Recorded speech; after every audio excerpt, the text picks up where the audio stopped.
Thank you everybody for joining us this evening for the January regularly scheduled board meeting. We're going to do an opening call to order. Director President Nathan here. Dan Hutton here. Jessica Buckland here. Monica Strange here. And Melissa is absent this evening. So. All right, review the I-35 mission statement. The Interstate 35 Community School Districts exists to develop lifelong learners. Oh, we forgot the Pledge of Allegiance. Thank you. Can we make that a second item? Yeah, you bet. Thank you. That'll be easier for me. Yep. I pledge allegiance To the flag of the United States of America and to the republic for which it stands, one nation, under God, indivisible, with liberty and justice for all.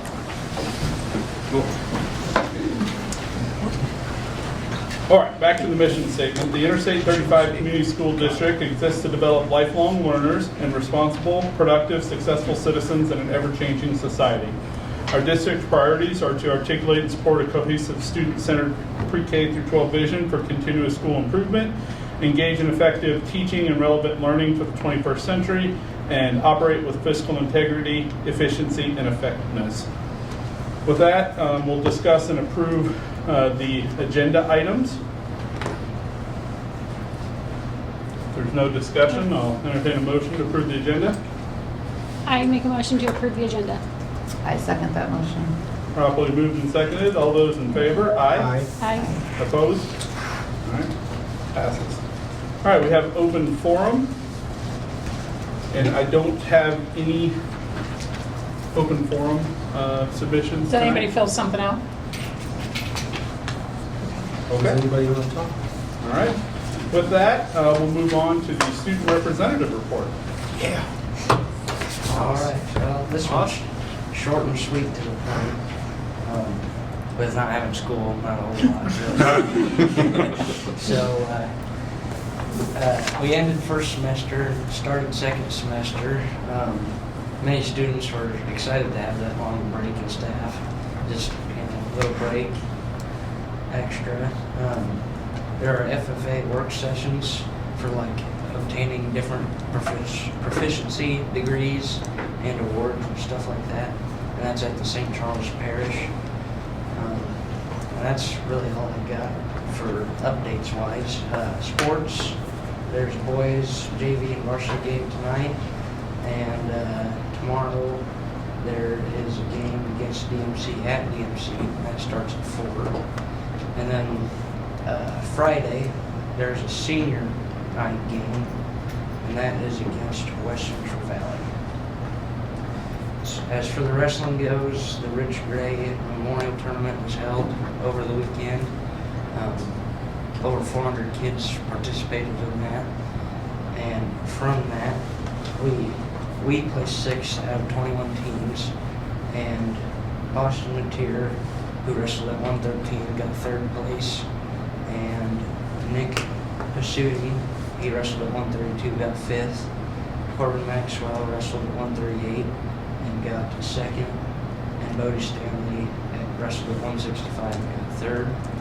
And lastly, Eli Green wrestled at 215 and got 2nd. So, and tomorrow there's a boys wrestling meet at home against Erlen, and that starts at 5:30.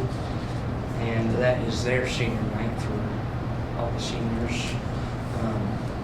Thursday is another one at Sadell, and that starts at 5:30 as well.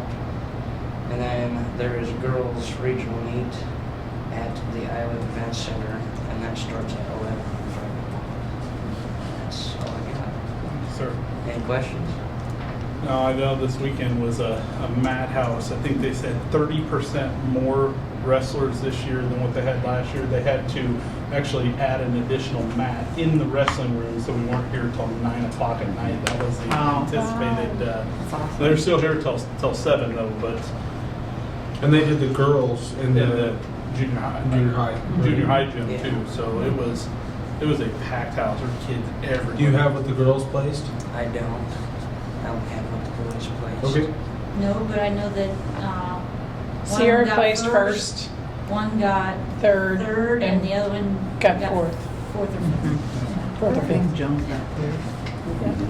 It, It was packed, so, and hats off to the custodians and the staff, one, Yeah. keeping up during the day, but then having to clean it that night, and then the very next day, they had the little kids come in on Sunday. People can be slobs. I mean, it was, they were amazing keeping up with it, so. Anyways.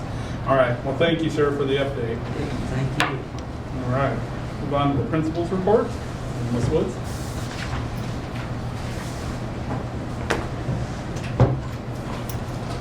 So I put a little bit of context on there regarding the Iowa School Performance Profile.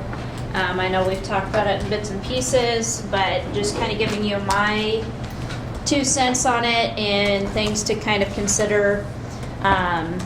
Obviously, you can see really quickly if you look at that first kind of stacked 2 tables that showing the 10 schools in the WCAC, how about that? You'll see 2 big significant shifts. One of the significant shifts was our math proficiency, and one was the conditions for learning outcomes. So you can see we went from the bottom of our, local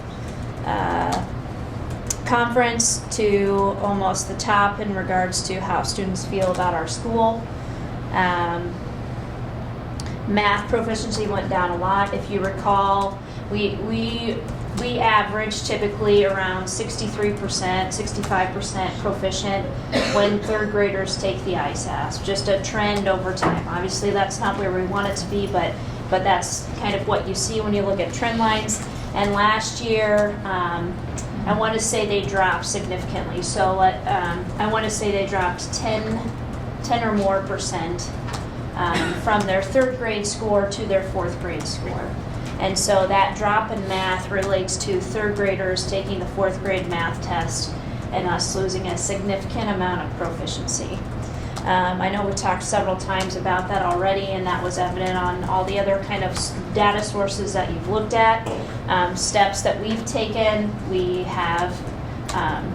were running multiple curriculums, so we were running a curriculum called Bridges.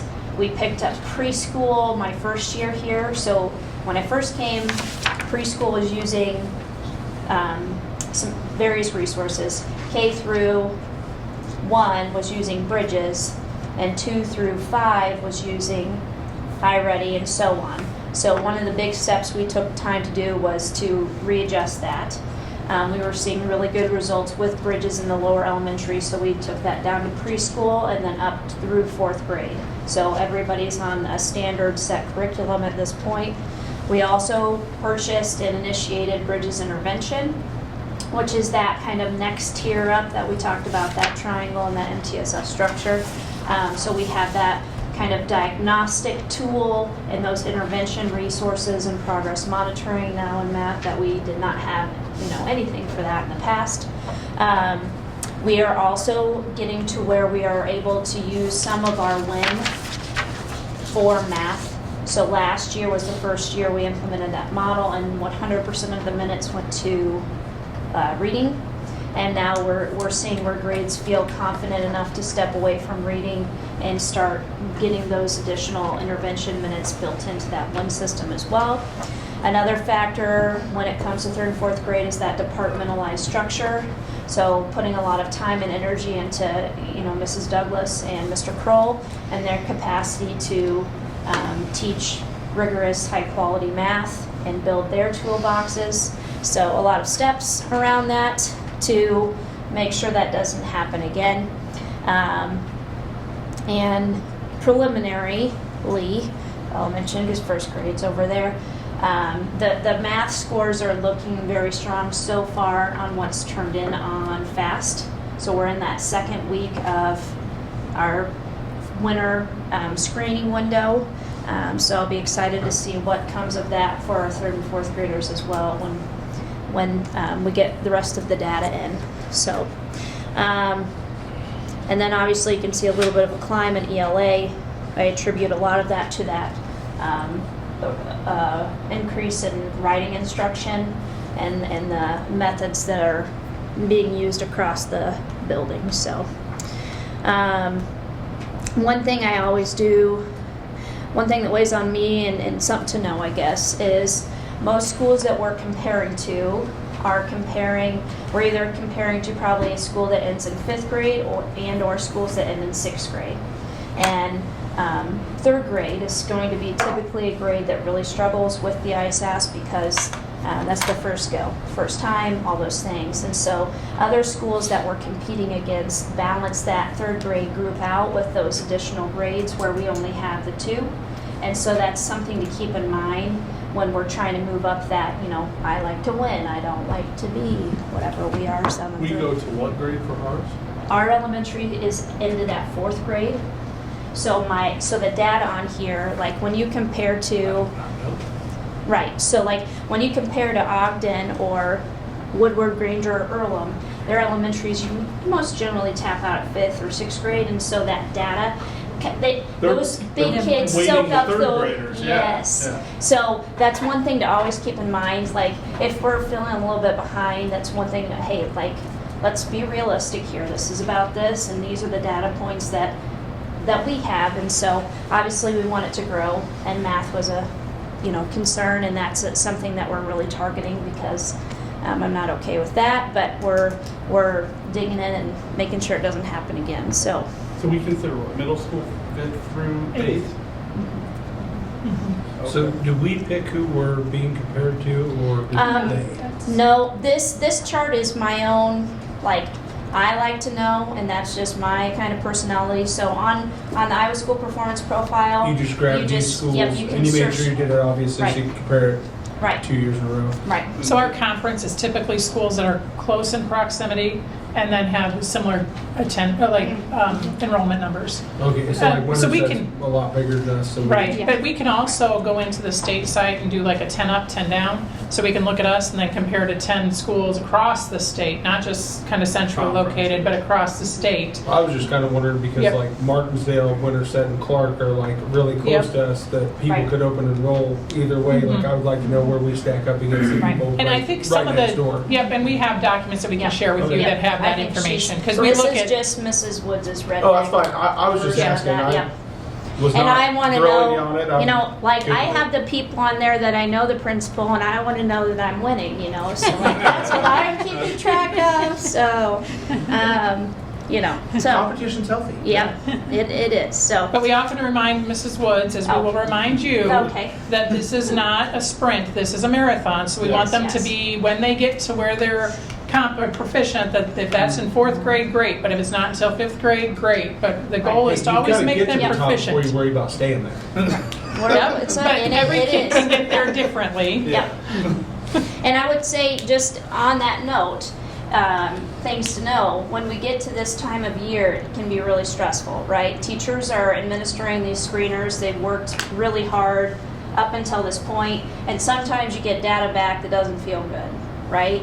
And so that's really hard to take. Man, I have dug in so hard, and this kid's not moving, or whatever it may be. Every teacher is going to have celebrations, and every teacher is going to have frustrations when they get through that data. And there's a process of making sure we're framing that in our minds correctly, making sure we have the supports in place, and having those conversations, and making sure it's a team-based approach to tackle that. And the one strategy is not a fit-all strategy, and so we have to think outside of the box, and different trends. So again, all through 1st grade, because they're there, one trend we notice is that we get a good portion where they need to go, but there's always that one group that we just feel like we cannot move the needle. And so again, our conversation is, well, what do you want to do? And think outside the box, and allow them the autonomy and openness and risk security to be able to do that. And so they've got a plan, and they're going to try something new, and I think they're pretty excited about it. It's a face of excitement over there. Yeah, I agree. When I was reading this, what jumped out at me is 3 out of the 4, categories, at least on the 4 here, we saw positive improvement. One area, yes, we had a little bit of dip, but I assume you're taking that, you're analyzing why that happened, and it feeds back into the continuous improvement Right. machine, not as a punishment or an admonishment, but hey, this is where we need to hone in a little bit Yep. more. So Yep. that's this was fascinating reading it, and I didn't have that tidbit about elementary ending at 4. So when you were Yeah. talking about the 3rd grade stuff, I was like, what? I don't get that. Now I It just get makes us, Yeah. beating a school like not beating, Yeah. but like catching up to or whatever, No, whatever the I kind like way of something. saying that. You got to Yeah. keep some things in mind when you're Yeah. thinking through You're that. not So, comparing apples to apples Right. in a lot of cases. so Okay. yep.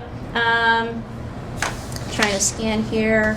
I think I mentioned last time we had all those people apply for that state letters grant where there were 6,000 seats, and everybody who applied did get one of those seats. So that's kind of a heavy lift, but they'll be starting that work or have already. We're looking at preschool registration on the 23rd and kind of playing around with how to best serve everybody in that capacity. And again, I go into the winter screening window. So any other thoughts, questions, concerns, considerations for me? I'm good. Thank Awesome. you. Have a good night. Thank you. Thank you. Mr. Weber is covering events, so if he has questions, please let me know and I will get those to him and he can respond to you unless I can answer them for you. Good. So if he had anything, he said his report was short and sweet this month, so. Good. I wasn't here last month, so I don't know if you had any questions about my conditions for learning data, but if you wanted to take a peek at that sometime and shoot me an email, that's okay, I can answer any of those questions. I know there's a lot on the plate this month. Again, today was our kickoff for Switch, so Do, Chew, and View. We had Lindsay Young from ISU, Madison County, come and help do the kickoff. So for 12 weeks, the students will have lessons about exercise and eating the right foods, as well as less time on their technology. Tomorrow we have our first taste test, and the students will have an opportunity to taste some foods. And what becomes of that is students are eating healthy foods that they've never ever tried.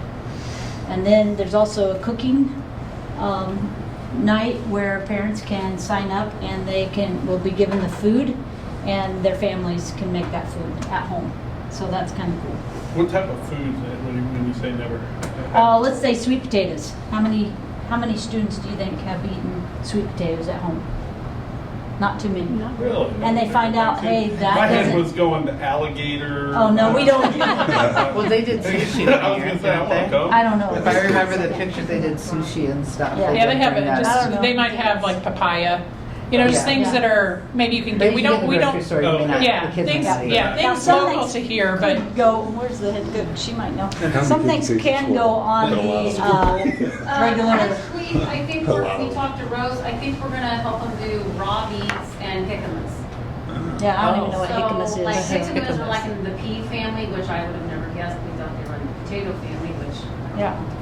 But, I think tomorrow she's gonna start with dates. Yeah, she didn't tell Just a me. little bit of something, it's kind of fun. I mean, we try to help, we can't always because we're busy, but if we can, we jump in and maybe roast something on pans And there's a vote, now there's this big old poster that they can vote. I mean, they always took tallies, but now they can hang it up and see who liked what and who liked it. But, I mean, I think it's good because it does expose our students. And I like the family thing because it seems like, the more that we can do with their families at home, the better. And the food's given to them. Thank you to Rose for reaching out to different sources to manage that, because it is a cost. We're in the middle of Fast Bridge, just like what Danielle's saying. Looking at CBMRs, that's pretty much where we're at, which is the fluency. I think I wrote all these out so that you all would have an idea of what each of the tests actually include, but we haven't gotten too far due to weather last week. And then I will say I'll go back up there to or down to where grades that we had 4 students who are ineligible until they complete their work in the 7th through 8th, because that's the eligibility for sports and activities. And one student is very close, is due to absences because they weren't here. We had a lot of sickness right before the end of the semester, so that's where we're at. And then I'm going to let Mr. Beckel, I know he's probably talked a little bit, like I said, it wasn't here last month, but about the vector solutions and then the Smart Pass, and then when we're going to start that up in the middle school. But that's where we're at right now. But if you do have questions about the conditions of learning from last month, just let me know. Thank you. Yep. Thanks. Thank you. Mr. Beckel? You guys okay if I go from here? Yes, sir. No, I want you to stand up. No. All right, so one of the things I kind of thought was like right now would be a good time to talk about, kind of, you know, bring to attention and look at is our grade distribution from this fall semester. So the first graph you'll see, this is this past semester, this past fall. You can kind of see the percent layout for each grade earned. And pretty impressive. We've got 40% A's, 20% A minus, 8.2% B, the pass for some of those classes that are pass fail, things like cadet, stuff like that.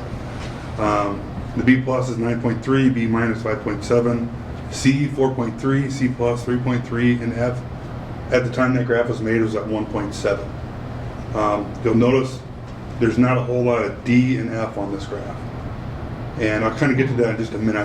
I think that as we get better and have more practice on our belt at writing rubrics and things like that, we'll kind of see those things shift. But right there, I've got the layout for the D and DF range was a total of about 2.5%. Okay. The next graph down, this isn't apples to apples by any means. This was the most recent semester from last year, so this is the spring semester from last school year. You can see the grade distribution there. A is at 29.2%, A minus at 12.7%, B at 9.1%. And I'll let you guys kind of read up that side there to kind of see that the rest of the grades. But the DF range on this one was roughly 12.2. Okay, so some things to look at there and kind of figure out what's going on. Now, the failure rate, this isn't the same semester, so I apologize for that. I should have done a better job of trying to keep things consistent there. The failure rate was from first semester last year and first semester this year. That way it was a little bit closer to apples and apples for you. Failure rate last year, first semester, was 11%. Failure rate this semester is 5%. Now the next item there, the number of students recovering the grade in this 2-week window that we've got, this grace period to kind of, in the past it would have been called incompletes. Okay, now we're saying we've got a 2-week window for recovery, things like that. Like if you've, the most recent standard, if you didn't get a chance to reassess or whatnot. We have, so far, I've had 9 students take advantage of that, that have gotten their grade to passing. The last date for that is this Friday, is when that 2-week window closes. So that's 9 kids that have taken advantage of it. 9, not 9 in total that were applicable to that. Correct. So Do you know how nine many of, have applicable? I think we had 25 to begin with that had Fs. Okay. So 9 of those 25 have since recovered, and have dropped that. Actually 10 now. There was another one today, so we're down to 15. 15. So we originally had, and I pulled that number today. Tiffany gave me that one today. Said, hey, we're down to 15 now. So I think a couple of things just to orient the board, because I do think that some of this goes by the wayside. If a student has done nothing, then they would be reassigned to the class. They don't get to make it all up in 2 weeks. Yeah. And I think that sometimes is confusing. The 2-week window is typically for a student who maybe has a standard that they didn't meet, or they didn't get the score that they felt like they could earn. And so they work with the teacher to work on that standard. It's not somebody who has done nothing for the class. Right. They would be either put in that class again, which is typical. So if you fail Algebra 1 because you didn't do anything, you take Algebra 1 again. But if it's a number of standards and we think it's something that they can recover, we might work with the teacher and allow that to happen over the summer.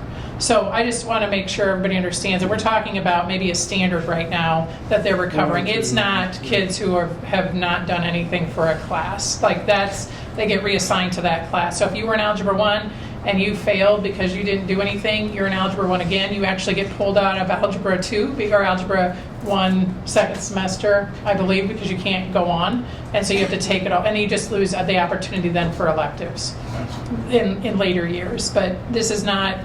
There's 2 different things here when we talk about Fs. Okay, thank you. And in kind of reflecting about this, I have, in my experience, and I know it's very short here so far, I've got to throw some major kudos out to our teaching staff. They have done so much and been so intentional of helping students with the standards and being proficient with those standards. And I'll get to that in just a minute too with my next graphs down below.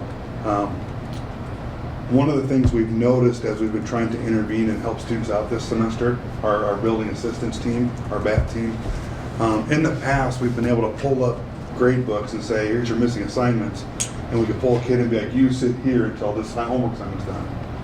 Now it's a little tougher. Now it's, hey, we need to come up with a plan where you can meet with your teachers, get stuff recovered, retake an assessment, reassess, whatever it might be. So it's kind of thrown a little bit of a twist at us there. So we're going to have to lean heavier on teacher referrals to our BAT team.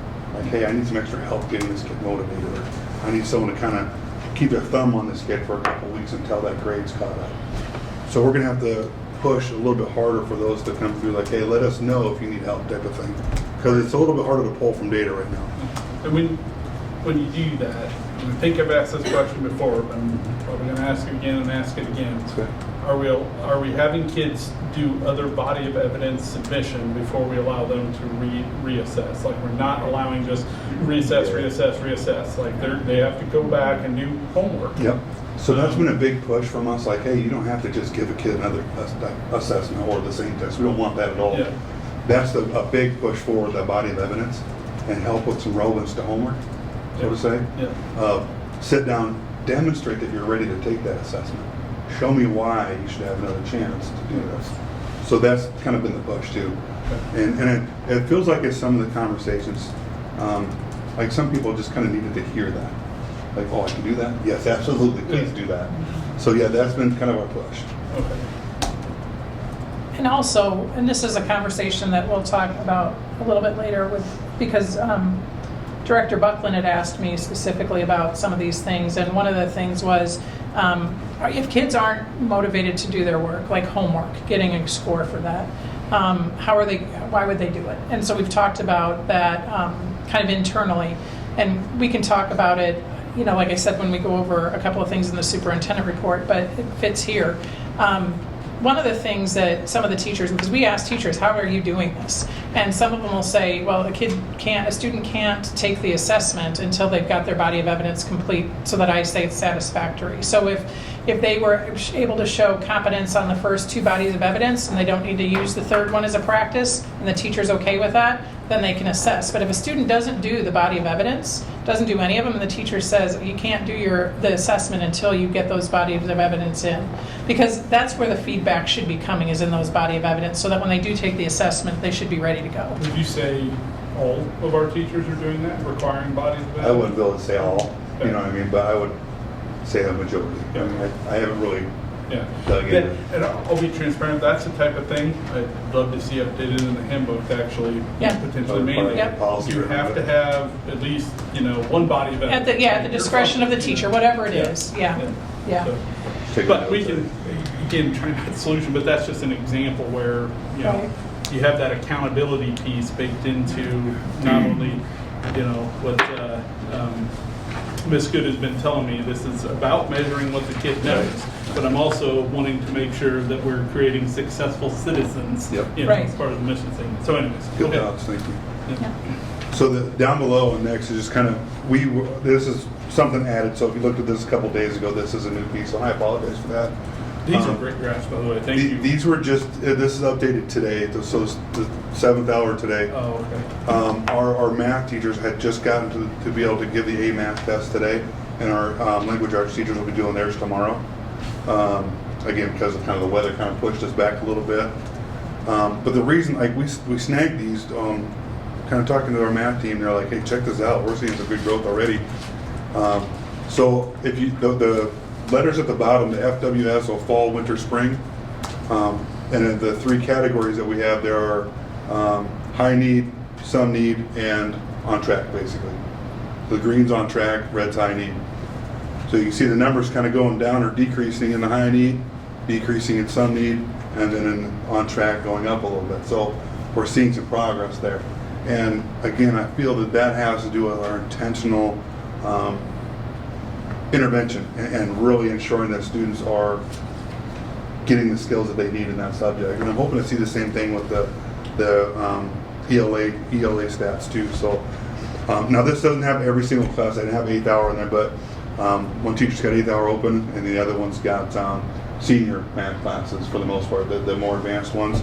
So they were missing probably 8 students out of there if they would even take that test, because they're seniors and won't have to take it. Yeah. But I just wanted to throw those in there so we can kind of see we are making some progress and being intentional with that.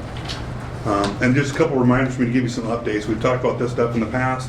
High school has started to roll out the Smart Pass program. Loving it. From my perspective, it has been fantastic. I mean, I can stand here in the hall and be like, oh, this kid's going to the restroom. Oh, you got 2 minutes. You know, like I can watch. And want to You guys set the timer on it? Oh yeah, we set the limits, and we'll adjust these things. So right now I'm getting a lot of feedback from teachers like, hey, I'd sure like to be able to have a 45-minute limit for EL or ELP. Like if I need to help this student a little bit or whatnot. So just making some tweaks right now, just hoping that we get it working as simple as possible for teachers. Because right now students create their own pass, and let's say I create my pass, I just turn my computer so that the teacher can see it. When it expires and the screen turns red, teacher knows my pass is expired. Office, I've got the hall monitor view up. Tiffany knows when it expires. I know when it expires, and I'm, when I'm available, I'm out, getting kids where they're supposed to be. You're saying, hey, are you moving back to class? And they're going. And when I've talked to different teachers around the building, especially study hall, I get a lot of kids are being more intentional when they leave. And they're being quicker about getting back because they're worried you're out there looking for work. Does the request feed into the teachers, like we talked about the program we use, how it goes to like a main board that the teacher has? Is that what this one has too? So yeah, absolutely. So if the kid creates the pass, it'll show up on that teacher's home screen, the student's created the pass. And then there's also the option for future passes. And this is where, once we kind of get a little bit more progress made with the advisor, and we're kind of sitting in doldrums right now. We haven't made a lot of progress with that, but I'm hoping to make some progress for next year. But eventually, where kids can sign a future pass or create a future pass to go see that teacher during advisor, and the teacher can either approve or reject it. For help. So it's kind of nice. So I can schedule a meeting time with the teacher and get some intervention or get some extra help or be able to reassess or whatnot. But so far, from my perspective, I am loving the system because it's helping me help the teachers better. And it's helping me monitor hallway flow. And if a kid's out in the hallway, I can pull them up and be like, oh, this kid's been out in that bathroom 4 times a day. So it'll help with some more intentional conversations with parents, even like, hey, your kids leave a class an awful lot. There's something we need to know, or is there some kind of support we can provide, But that's a lot Are of you times. able to limit the number of passes they have a day? We can. Yeah. So I can pull up an individual student if we feel that they're kind of abusing the process. I can restrict them to 1 pass per day. I would definitely encourage conversations with the parents. Oh yeah, absolutely. Well, like we do it, but we limit to 5. Yeah, And we've okay, never had that- an issue with that unless they have The a bad last thing fall. you want is, getting Yeah. a call, you won't let my kid go to the Yeah. bathroom, which I smiled when you said this because I don't know, did you guys send a comm out on this or something? Or maybe it was the previous board meeting when it was up. I don't think a comm went out to the parents. And I had gotten 3 or 4 emails about what? So now we're tracking our kids going to the bathroom, and obviously the next thing is when are they going to start putting chips in their hand? I was like, okay, that's a little bit far. Did you answer yes? We're going to start tracking to the bathroom? Because I would have answered yes. It just evangelizes up a little bit of where this kind of came from for me coming in. I think it's a good thing. Like I said, I responded back and said, hey, probably not your, Literally everybody's their kid. pass. It's limited. It's Yeah, it's a electronic. pass. We And it's use it, electronic and pass. So. Phenomenal. So my first weeks in the building during the summer, I had meetings with staff and just said, hey, what are some of the first things you want me to tackle as a principal? And it was across the board we need help with hallway traffic. Our hallways are. And during our first couple BLT meetings, it was we need to get planners again where kids have to sign out in their planner and we can see how many times they've left that day or that week. And somebody thrown out the idea of like, hey, some of my colleagues that I know actually use this system and they love it. So we looked into a couple like this one, and that's why we're trying it out. It's been pretty cool. Yeah, I haven't heard anything bad outside that initial, and I don't know where it came from. It must have been a board meeting agenda item or something, but Yeah, no, that's good. And then the last piece, and I'll get out of your hair, but the Vector app that we've got now for anonymous tips or information that goes directly to administrators or SRO, stuff like that. That's the group that information goes to. For the bullying and stuff like that. Yep, bullying, harassment, safety, all those things. We've gotten a few tips already. And what I love about it is, I've got people around me saying, hey, Beckle, did you see that most recent tip? Right? Kind of send me a text like, hey, did you see that one? Boom, check it out. Those are the types of things we have to have quick responses on because sometimes it's an emergency thing. Yeah. So it's been great. Haven't had anything real severe, real serious yet, but it's been nice to be able to follow up on certain things, poll in people, get some information. And it's anonymous for the person who wants to submit the tip. We've got flyers up in the classrooms. We're going to be creating some flyers for the middle school. But then that way kids know that they have a way of communicating without, even teachers and parents do as well, community members, without putting themselves out there, especially in a small town. Sometimes it can be kind of tricky. Somebody needs to know this, but I don't necessarily want to be the one that tells. Yeah. So it's a good avenue so far. It's been helpful, and it's going to keep you updated, and making sure that we're doing things that are good for our school, for our kids, for our people. Are you, I know you were using that for tactical response, but are we also paying attention to that and keeping track of, like, I don't know, what's our average monthly? And if we start seeing stuff uptick, it could have some sort of leading indicator that there's a bigger issue going on and everything like that. Absolutely. Okay. In my past experiences with this type of program, sometimes you start getting like a lot of vaping things. Okay, do we need to install vape detectors, or do we need to have Officer Chad do more loops into the bathroom? Or have somebody come in and talk about the dangers Yeah, of it, absolutely. right? Or we're seeing more bullying submissions and things like that. So.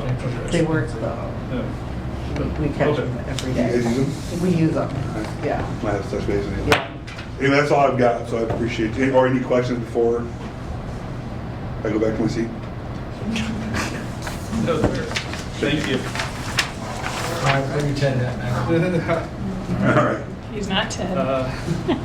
Yeah, he's Dr. Dentler today. So He's, Dr. yeah, Dentler. Dr. Dentler. So that means you're going to give a report. Yeah, as well? go. Yikes.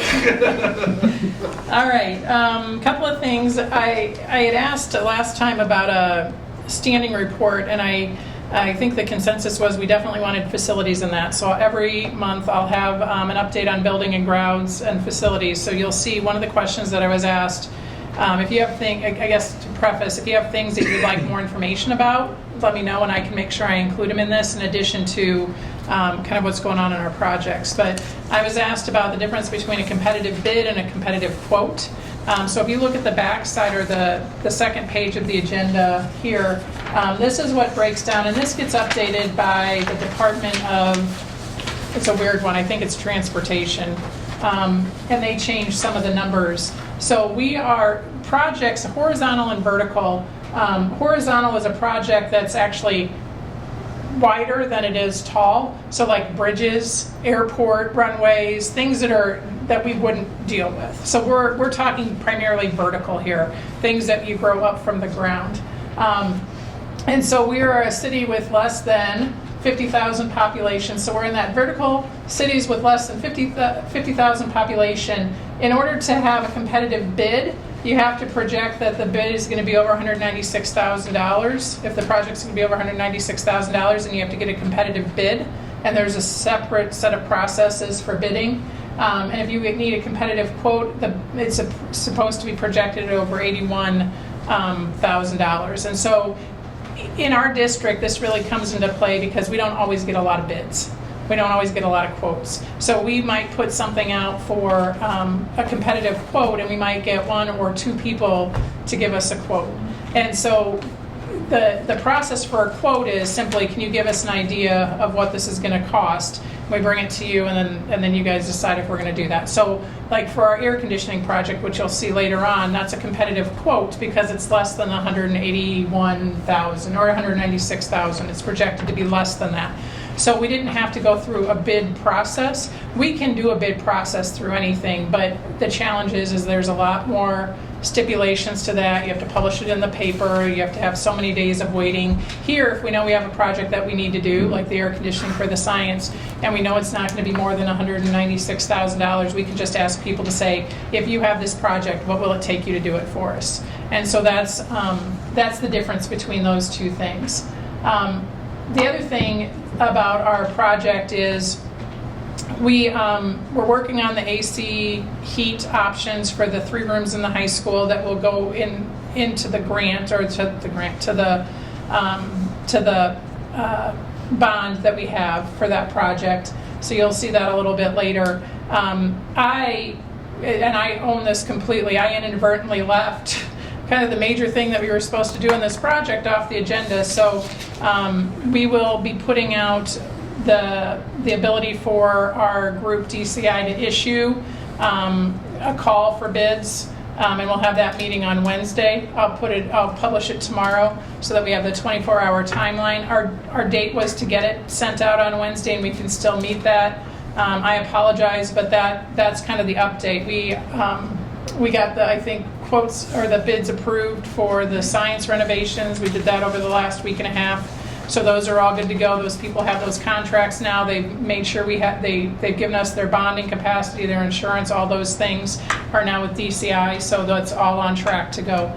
So that's where we are in that phase of the project. So any questions about the facilities piece? No questions other than the board wanted to let you know. So when we vote and approve on things, most of the times I go sign something afterwards, like there's something I actually have to sign. I'm also getting emails to digitally sign some things. And when I get those in, just to let you guys know, what I'm doing is send them to Sharon and Ted to first make sure that this is something the board actually voted on and approved. And then also having Dan just look at it to make sure that it just makes sense. And once I get those 2 okays, then I'll digitally sign it. So again, it's presumably all of them are already approved by us anyways, but I just don't want somebody to send me something and me not know that that's not what we voted on. That'd be a bad day. So. Okay. We did have a couple of questions about field trips, and this is a change, and so I thought I would bring it up because I wanted to talk about it and talk about what we're doing as a result of the concern. So this year with Infinite Campus, we had the ability to ask parents to sign off on field trips at the beginning of the school year. That is different. And so parents did that. I mean, it's right there on the registration, so every parent who signed their student up saw it. They had to sign off on it, or we would contact them. But what's different is you don't have to do it right before the field trip now. And so what we're doing is we're sending communication out through, let's say there was a middle school get-together at the community center. So if you were invited to that, your parents were notified, talked about when it happened, what time it was going to be, and where it was going to be. Same thing at the elementary. If there's a field trip coming up, it's in usually the teacher letter that goes home, but it's also in the weekly report or the bi-weekly report that Mrs. Wood sends out. So I think there was just some confusion because it's just different that you don't have to sign off on each one of them. And so we're going to adjust our handbook to show, or to just say, this is now our process. You will be given the sign off at the registration process, but then we will also update before the field trip so that you are aware of where your kids are going to be and when. And so that's just a clarification because the process, we still get permission from parents. I don't want people to think we're just sending kids out willy-nilly, but we just want to make sure, because it is a little different process, that we make sure we include that in the handbook. So we'll make that change. And then if parents don't want to sign off and they want us to, and they want to, know each time, I think they can work with the office and work through that. But most of the time, I think the communication in the newsletter is enough for most parents. So that's just different. Yeah, so a couple things on this one. One, when you make the change to the handbook, that comes back here. Yes. Yeah, because it'll be in the summer. Okay. Yep. Okay. And we're not going to make that change until the summer? Well, they've already signed off on the field trips, so we already have permission. Yeah. So it's just, we can send out just an update on how it works, which is what it'll be in the handbook. So you guys can draft that, and we can get it to parents so that if they have questions, they can just come in and visit with the principals and resolve any issues. So a couple things. So then the high school, I know Allie still brings home stuff for me to sign on every single field trip. So at least she has this year. So is elementary different from high school, or are we doing it the same for both? Because I have signed several things, and Hunter as well. He had an FFA field trip. He was sent something home I had to sign. So I think one of the things is just making sure it's consistent across the board. I think the second thing is, and I did get, for those of you, I don't know if you guys, I got email escalations on this from some parents. I think the other concern was that I haven't seen what it is on the registration, right? I don't know if it was like a small font text thing or whatever, but if we can make abundantly clear, like, are you sure? Are you sure you want to sign off for the year? That means you're not, so Is there's it a just separate no tab? question. Physical It's the whole information. thing. It's a whole list of sign-offs. I think it includes our, where's Heather Wells? I'm putting her on the spot. It's the permission slips, it's the technology usage, it's the media. Is it all within the same wording? No, No. they're separate No, it's all items. separate Okay. sections. Yeah. I'm sure I signed it. I don't remember it because I usually at the end I'm like, sign it, Yeah. sign it, Each sign one it. is a line item with a yes or no. Okay. And really, it's about the other end of it, because there's lots of times when our office staff is sending out and trying to collect field trips, And and then parents we're aren't calling filling them out. parents, and then That's we're what I was contacting. saying. So And I there's, get that. yeah. I get that. I'm not opposed to yeah, this at all. we just need to communicate how Just the process is communicate it, different. Because Yep. I think for whatever reason, some parents didn't know the 15 things they checked yes on. What, that field trip thing, or at least didn't remember, was one of them. Right. And all of a sudden, the parent's like, "You went where last Yeah. week?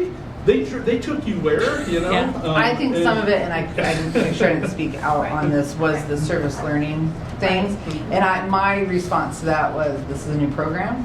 A lot of stuff has fallen through. Mm. Hopefully next year, after reaching out, we'll have these Right, before facilities. school starts. Well, that's why, I think they're creating those relationships now, so that next year it'll be more, this is where this one goes. Yeah. Hopefully I was right in Yeah, communicating that back I think that's out. totally fair, and I do think that there's probably, in all fairness, I don't know that that's an across-the-board thing, and here's why. A teenager who wants to go on a field trip, I think they need to have the responsibility, right? Like, there's that layer there, where what happens on my end is I send 75 first graders home with a permission slip, and they're not we can't hold them accountable to be an adult, right? Like, there's so much. It's hard. I see it layers the there. other way. I could care less about Natalie. She's an adult. I don't want to sign permission slips for her. Like, that's at least my perspective is when you're in high school. Now, Hunter, I kind of want to know where he's going. He's getting to the age where it doesn't matter. But my first and second grader, I want to know if they're going Right. somewhere for the day. And here's, another factor in that. No matter which thing we're talking about, a piece of paper was physically sent home just the same It exact was? way Okay. that That's a permission slip would have been. There's just no signature line on it. Yeah. It's Okay. literally the exact same thing without a signature line.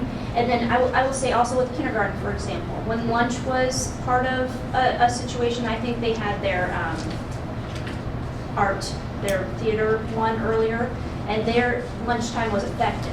So they did send home on there, it's taught, is your getting this kind of lunch or this kind of lunch? Yeah, Those that's what I types of remember. things, At right? Hunter's hot lunch at that Yeah. field trip. I remember And I signing all will be that. but honest yeah. with you, and we sent those out for the two that we went, the 8th grade and then the Yeah. field hockey, or the hockey game.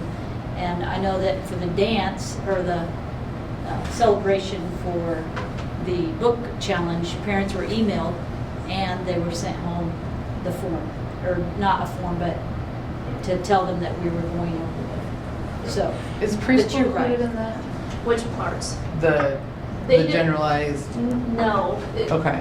They do have field trips, and I think that they followed previous practice. Like, I think Yeah. they went ahead and had the signed version. That I think they went to, I They've can't got a- remember, like a farm, like a little A home farm in the farmy post looking- office. Yes. So My kid. Yeah, I think I'm good. That's I what I was didn't know thinking. you all still sent out the papers. That's good. I just asked that, Yeah. if possible, we're consistent, all the way Well, through. and if we're not consistent, we're gonna clarify which grades are responsible for which in the handbook. Yeah. I think that's easy enough. Yeah. Because Nathan, I can tell you that the 4th graders, they brought home, they're not doing it anymore, but they were doing the shelter. right, And, they came. and it came home saying the dates that each class was going to go. Okay. And then for the Iowa State field trip, another paper came home Okay. saying when they were They going to just go. didn't But need to be signed, yes, but they were going yes, home. Okay. yes. But also the 4th grade parents, and I'm sure every grade is very good about sending out emails yeah. with that information. Yeah. So I would say, in general, Pet. one field trip is probably sent home at least 3 to 4 different ways. Yes. Like through my communication, through paper, through Call. the teacher. I had like- to call. Yeah. I mean, I think people people don't just bring it been back. used for years, been Yeah, used to it's just signing it, different. Yep. and we're just gonna, Yep. we're going through a bit of change management, that's all. Yep, yep, it's just different. Okay. So yeah, we'll clarify that in the handbooks, and Okay. I don't think it'll be an issue. I think we've resolved the couple of conversations we had about it, and so that, I just wanted to give everybody an update because it is a little different. The next thing I want to talk about is a legislative update. This is the time of year when our senators and representatives get together. So can you go to, we subscribe to RSAI, which is Rural School Advocates of Iowa. And this website, I think, is valuable if you're so inclined, right? Like, I'm always about advocacy if you feel you have a desire or a passion to advocate. And so what this gives you is a lot of different information, a lot of tools about what's happening at the State House that really specifically deal with education issues. And so obviously in the fall, the board meets and says, here are our priority things. I think this last fall we talked about preschool funding. The RSAI board. This board. Oh, this board. This says board, what our yeah. legislative Yep. priorities are? Yes, as a district, and then we send them to our advocacy group. So Have we done that? we do that, yeah, it was done It in was- September, October. Yeah, Oh, so it before was done. we- Yeah, yes, before you yeah. guys came on. So you guys will do it this next Yeah. fall for She next. has this board, just not Okay. this Yes, board. yes, Okay, this, gotcha. the Board of Education, Sorry, but not you this know I'm group. passionate about Yes. that, and I was like, what Yes. we approve? No. Yeah. So the ones that we typically talk about and I think kind of go through with the I-35 board, the things that obviously matter here are adequate school funding. I think that is on every district because we want to be able to have programs for kids, but we also want to pay teachers and we want to, make sure that we're cognizant of money. The other one that we typically talk about is preschool. So for those of you that don't know, right now we get a half-day program paid for by the state for any 4-year-old that wants to be in the voluntary preschool. And if they're going beyond the half a day, then they pay a tuition. And so parents can sign up for either one, but where we're located, most parents work in Des Moines, and so to coordinate transportation for kids at lunchtime, either to come to school or go home from school, is really a bit of a challenge. And so a lot, I think, of legislators are hearing about this because there's a daycare shortage and kids need to be ready for school, and even if it's nap time and playtime, they're interacting with kids and socially having experiences in that afternoon. And so we advocate that we should be able to get one weight funding if they're here for the whole day, or 0.8 if they're here 4 days a week. And so it's just compensating the district for the time the kids are here for the learning opportunities. And so that's something that for our district it means a significant amount because we think we have a really good early childhood program and we want to continue to see that and develop it. But right now parents are footing half of that bill because of the way that the finances work. So I wanted to just make you aware of this page. I think most of you have probably seen Facebook blow up over what is the AEA funding or What? the AEA. Yeah. So AEA stands for Area Education Associations. These are entities. There are throughout the state. They're in regions. We're actually in Heartland, AEA, and they serve all the way up to Carroll and all the way down to us and over to Southeast Warren. So it's a huge region.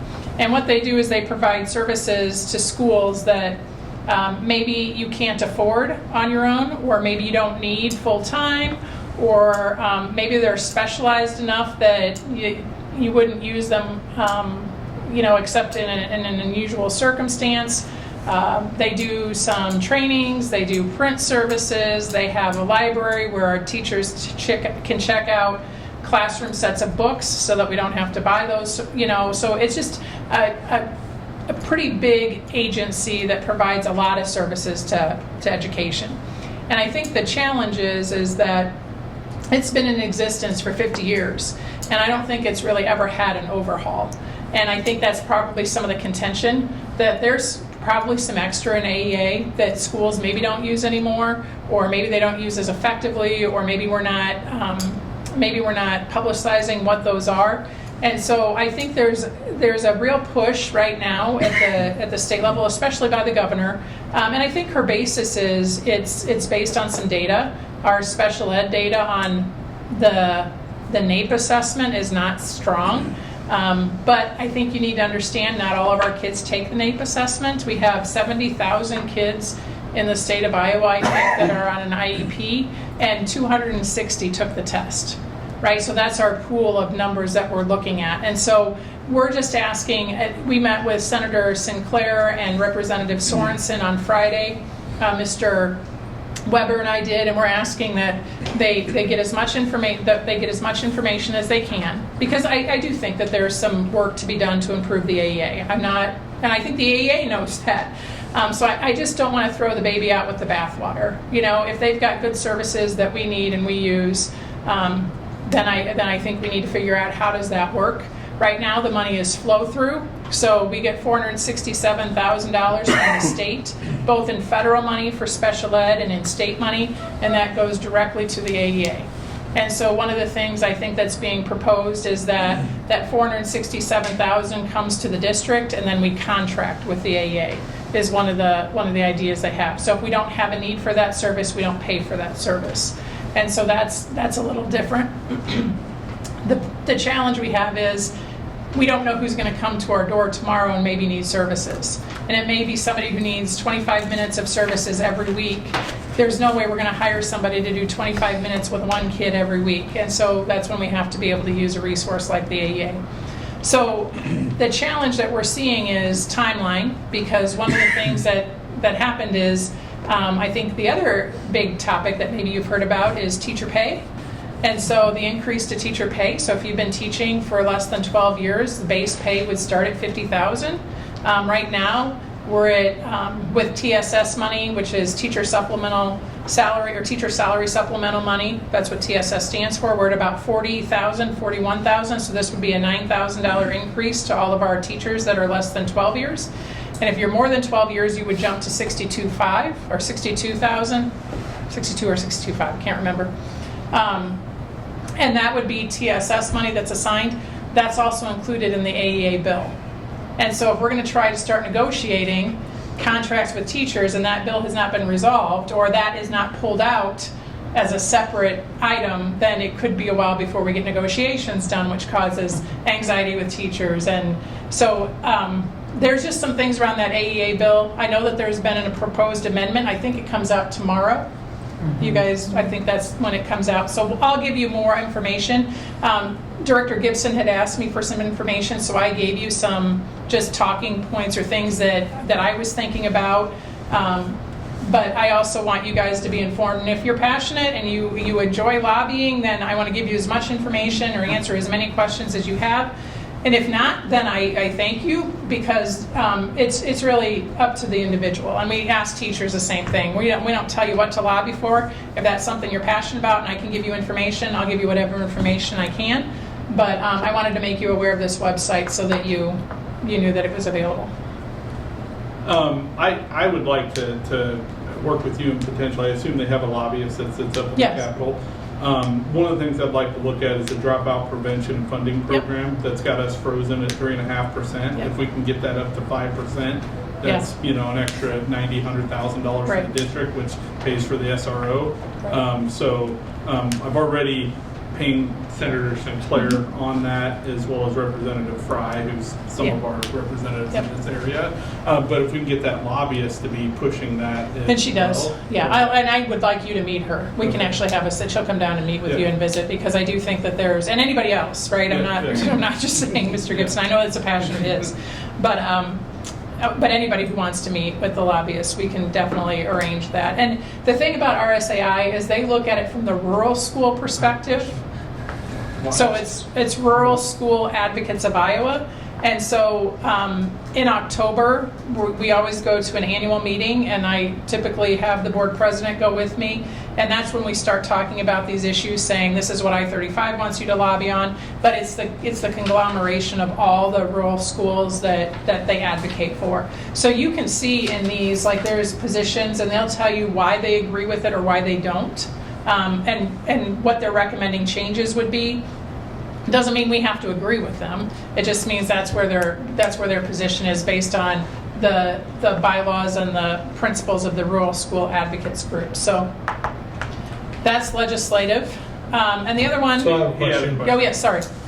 So with that, you were talking about they're either in negotiations or gonna raise teacher salaries by up to $62,000 for people working over 12 years, right? Right. So if we have this program that we give the pass-through money to, that program covers that raise? No, it's two separate things, but they have them in the same bill. Same bill.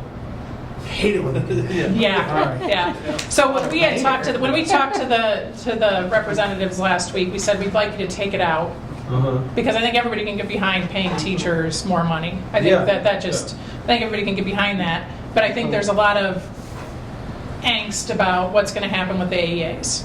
A lot of uncertainty. They're wanting to use some of that money to help fund the teacher pay raises. That's Well, why they put them that's. together. I know Governor Reynolds has set aside. I think it's like $96 million for the teacher supplemental. Oh, okay. And the way they're doing it, and this is probably more information than you want, but the way that they propose doing it is looking at breaking it into tiers, 10 tiers in the state, and anybody with a population of 3,500 students or more would have to be in their own tiers. But they're only going to do 10. And so what they would do is they would put us in with 10, or in a tier with schools that are very similar in enrollment, right? And they would look at all of our payments out to teachers now, and they would come up with an average. And then they would say, okay, everybody at a minimum is going to get that average.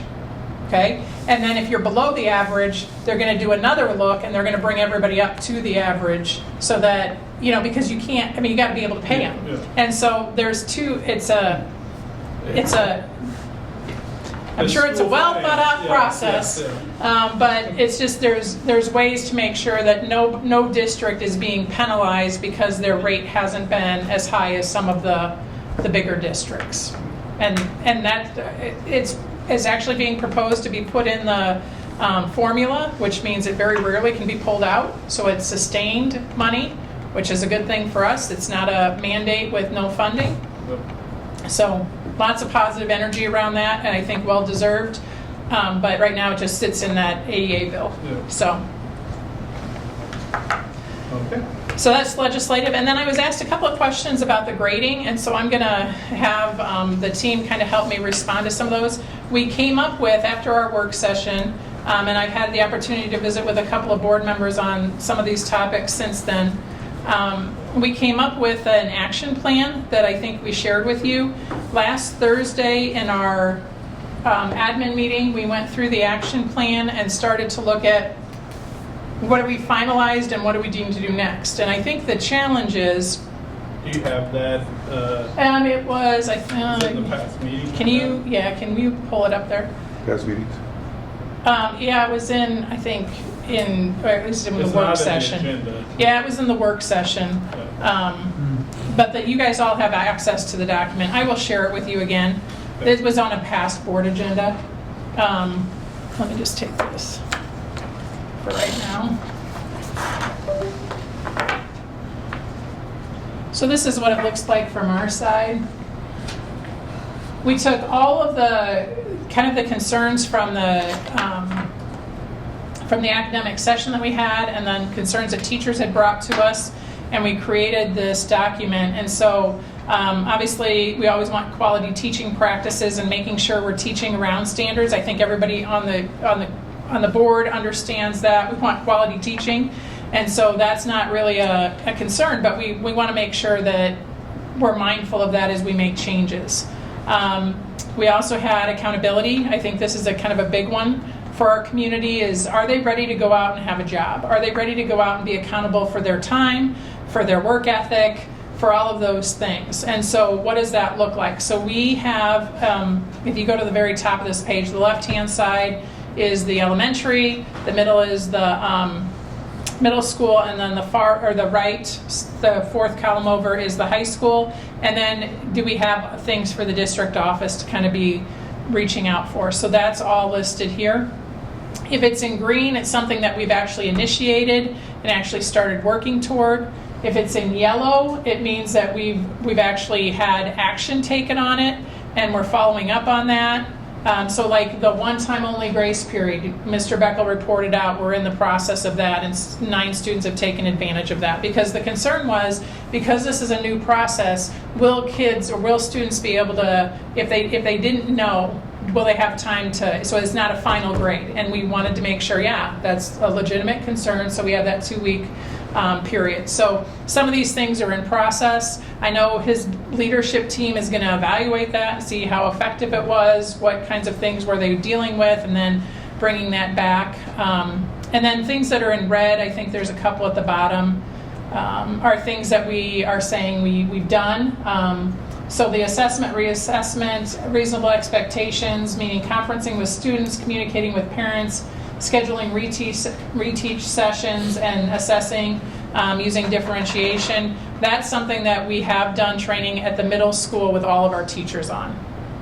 Is there some things that'll come out of this that actually update the handbook to? Yes. I mean, that's going to make, I guess, me feel better knowing that, hey, we're restructuring, we got feedback, right. We got, we're making some changes, and then actually putting them in a policy document and voting on it, and that way I know, hey, going forward, students are going to be held accountable, teachers are going to be held accountable, and it's not just something that we're talking we talked about yeah. and then it goes away in 6 months, Yeah. So, okay. And so Director Buckland and I talked about a couple of different things. Some of them were specific, I think, to individuals around IEPs and things like that. And I've had conversations with Mr. Weber about some of those concerns. Some are about the ease of use of the app to find out how to help parents read that easier. And so what can that look like? But some of them are more philosophical. And I'll give you an example. So we had talked about, we currently use a 4-3-2-1 as we put it in the grade book. I think most people at the high school know their kid gets a letter grade because that's what you saw on the report card. But when you put it in the grade book, it goes in as a 4-3-2-1. Well, right now, a 3 is a 90, where's Stephanie Good? 92.9. I'm kind of old school, right? Like, so the debate around that is philosophical. Can you put that in as an A, B, C, D? And so you would think, well, why can't you just change it, right? Well, here's the debate. If you are working with a parent and a student gets all of their work done for 11th grade, is that an A? Or is that a C?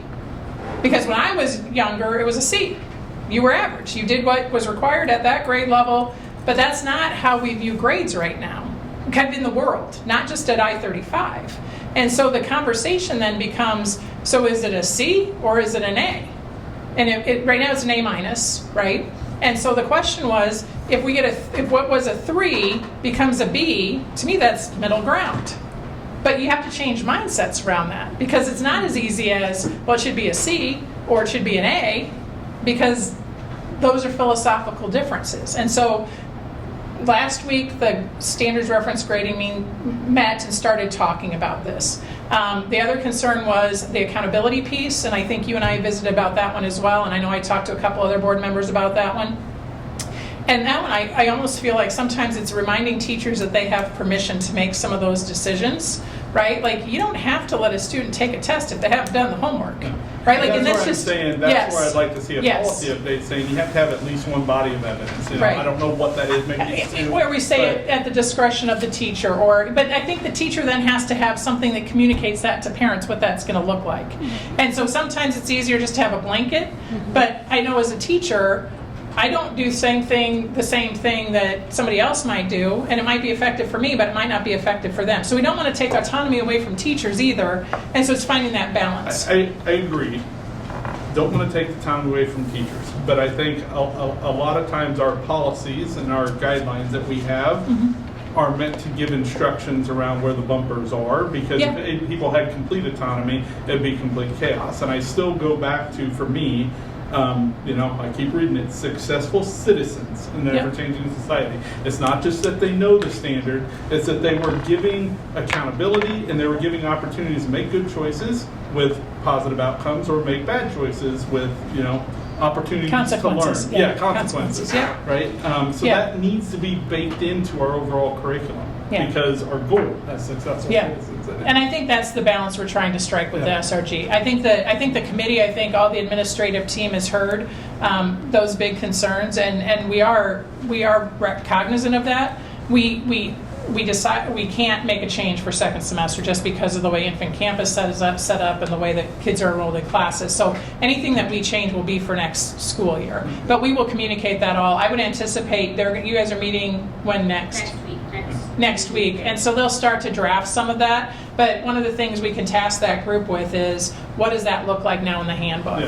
If you can Yeah. do me a favor in that committee, read, hey, our goal, you know, Yeah. right here, responsible, productive, successful citizens. Yeah. So what is this committee doing to ensure that however we're doing our grading practices and, you know, is Right. meeting that outcome, not just measuring whether a kid knows the standard or not. Right. And that might be another component, right? Like, Yeah. in all honesty, Maybe because that could be a push that we do beyond Yeah. grades. Yeah, I agree. I recognize that I'm trying to separate that out. I just look at Mrs. Good. Well, and I guess know- I'm looking at consistency. I mean, Yeah. because the way SRG's always been sold is it's, you know, it keeps this teacher from grading this way and this teacher from grading that way. Well, everything that's been said absolutely does not keep it that way because teachers have discretion. So what's the difference of Right. giving someone, you know, I could, like I said, I've researched and I've talked to a lot of people, and someone who'd been involved in this for many years was at a school where they did a survey and they had all the teachers grade something and Right. nobody graded it the same. Right. And now using the SRG Right. Let me clarify, model. because I think this is where one of the points of contention sometimes is that if you have 2 teachers, 3 teachers, 4 teachers teaching government, right? Like you're a bigger system and you have 4 teachers teaching government. It might be that you're all collaborating and using the same assessment. You can all teach it however you want, but the assessment to know did those kids get the skills or not is the same assessment. So it doesn't matter if I was in Mr. Beckel's government class or Mr. Gibson's government class or Mr. Hutton's government class, doesn't matter. The assessment is the same. And so really what it comes down to is the challenge of when you have open response, right? Like when a student can give you, fill out a paragraph essay or an essay, right? And say, okay, what does this look like? And part of that is that quality teaching practices, because even without SRG, right? I'm not gonna say this is just SRG. You have to have that reliability index, and you have to practice it as a team. And so I think that's part of the work when we talk about quality teaching practices. It goes into there as well, regardless of the grading system used. But what I'm talking about when I say there's consistency, if we just don't have a lot of teachers that teach the same thing. In elementary, we see that more. So those teachers are using the same assessment when they're scoring. Do they know this math concept? They use the exact same assessment. Whereas if I'm teaching government, I might be the only government teacher. That's the assessment we would use for anybody that teaches government. The autonomy comes in how you teach to get students ready for that. That's why I'm separating those. Autonomy is fine for how you teach, but Right. I think, in my opinion, what I'm looking for is still some structure on how you measure, which Yeah. includes, you know, bodies of evidence, you know, having minimum requirements. Like I don't think it should be optional that one teacher says, you know what, you can do an assessment whenever you want, and another teacher's like, nope, you have to have 3 bodies of, you know, of evidence. Like there needs to be a foundational baseline. And again, I want to caveat this because I see Ms. Wood's intent over here. I'm not talking about elementary here at all. Like put that to the side. This is 7th through 12th for me. I don't want to mess with whatever's happening in My face elementary. is not getting all scrunchy Yeah. because of No, that. I see you but paying I'm attention. putting myself in my teacher's shoes, right? So like as a teacher, right, I practice 7th grade reading. And when you put minimums and I think definitely I hear what you're saying, right? And there's definitely a place for minimums, but I want to be careful because if I'm a teacher and that kid only has to turn in one thing and I've been working my tail off and I gave him 10 things to do and he gets by with one thing, I'm going to be upset because I want to sit with him and I want to make sure he's put in the time and effort. And so you have to be careful with those minimum boundaries and making sure that that's not interpreted as, well, the handbook says they have to do at least one and he turned in one. Okay, I hear you, but also, minimum of one, but so you at have to be teacher careful. discretion on Right. more. It's, when a teacher can I'm just do an saying you want to assessment. put a lot of Yes. thought into that The wording wording, and those yes. things Yeah. because you're gonna. Well, it has to be clear because there's Yeah. kids now who figured it out. I've had teachers share Yeah. with me that kids are telling teachers in a nice way, screw off, I don't have to do this. Yeah. I mean, to turn in something that says, here's your quote unquote body of evidence, I don't have to do it. And that's what they turn in. So if we As a can help teacher, that a teacher with infuriated me. that And I'm not saying at the lower level, I'm speaking Yeah. of the higher levels Right. here. Yep. Right. With regards to that, like that, as a teacher, that infuriated me and made me so mad for those teachers that shared that with me Right. because that's, what are we teaching our kids? Well, I and mean, that's they where don't some- have to do right. it. Yeah. And we also talked about, and I talked with you about this, Sharon, ADM was reached as this, or Van Meter was reached as this, look at what they're doing. They use traditional grading. I've spoken to them, I've reached out to them. They use the standard base, but they use the traditional grading with it. They don't use the numbers. Yep. And a lot of the stuff which I've talked about, they've even said a lot of the system we have here, it's way harder than it should be. But using that as this wonderful thing, well, they're not using the system that's being used here, and maybe that's why Right. it's failing. And I think it's the teaching practices again that we're saying, and I'm not sidestepping by any stretch, but this is a committee that has met for 2 years of teachers in our district at all levels that have come up with the 4-3-2-1, that have pushed the proficiency scale. So this is not something that we've brought in from somewhere. This is something where they've looked and said, do we want to do an ABC? It would be easier for us if we did an ABCD, right? It's one extra step to the 4-3-2-1. Does that mean there's not a value? No. It just means that for this committee that met, the 12 or 15 people on that committee, they looked at the research, they looked at what they thought would be best for this district, they were the ones who did the legwork, and that's what they sent out. Now, I think that group is also more than willing to look at it and say, okay, now that we're in it, is there a way that we can do this more effectively, more efficiently? And that's what I think you're asking us to dig into. And I'm not coming, I don't want to say I'm not coming down on the teachers, but I'm not putting on the way things are being taught. I'm not going to put it into it on Right. the teacher that they're failing at how they're teaching. Because I spoke with a lot of teachers, and it's the frustration of not having the support. It's the frustration of not getting the buy-in from the kids, of doing the extra work, and they're not doing this body of evidence or classwork or whatever special terminology we're using today to describe it. It's not happening. Right. And so a lot of the feedback I got is a lot of frustration and not feeling like Right. they're I being think- heard or that it's right. And they've said What's multiple the times, makeup they're of the like, committee? we think the standards are great. It's not a new thing. I think Ms. Right. Mager's proved when she came and taught, she's been teaching them for years. Right. We all have been. You have to legally do it. And she's killed it at it. The kids are challenged in her class and they've done well in her class. But the feedback I was like, why can't we just traditionally grade? Why can't we go back? Why can't we get the buy-in? And I agree as a teacher, if kids don't have to do the work, they're not going to do the work. Right, but that's... You're going to get the handful of kids Yeah. that never do it. Right. And that's happening Yeah. all through history and is going to continue no matter what course. wonderful system you have in place. Doesn't matter. But Yep. you're going to get more kids falling off not doing it. And my feedback I got is that's exactly what's happening. Is more kids are not doing the body of evidence. What's the It's- makeup of the committee? So it's teachers and a How couple of many high instructional school coaches. teachers? How many high school teachers are on the 2, committee? 3, I think we're at 4 4 high school, 2 or 3 middle school, Okay. 2 And elementary. are those 4 supposed to be representatives of the rest of, and are they taking it back and talking with, because they're That's just, the direction. yeah, there just Yeah. seems to be this discrepancy in, I hear the committee, but then you go offline, and you and I talked about this, say publicly, Yeah. I've had one, a high school teacher come and say this is a good thing to me, one. Right. And that was Miss Detlinger, who's a high school teacher. I haven't had one high school teacher. I am a high school too. Yeah, he's like, By the way. so I just want to make sure that we're getting the real voice from them on this. Right. So that committee, I don't know if they have the ability for the committee members to go talk to the various high school teachers, have one-on-one, saying, hey, what do you really Yeah. feel about this? Yeah. I don't know, but I would love to hear more from high school teachers on, Right. hey, these changes we're making, we're in a good direction. Actually, I'll give you credit for that. I did, since we started making changes, I have got a bit of feedback that, hey, things are looking a little bit better. So Yeah. I will give credit there, but it's hard because I hear the committee, but then I hear another thing coming in. Right. So. And I think the challenge is with anything, we're right in the middle of the first year of a change process. That's not true. We're right in the middle of implementing the first year of a change process. This has been something we've talked about for 3 or 4 years.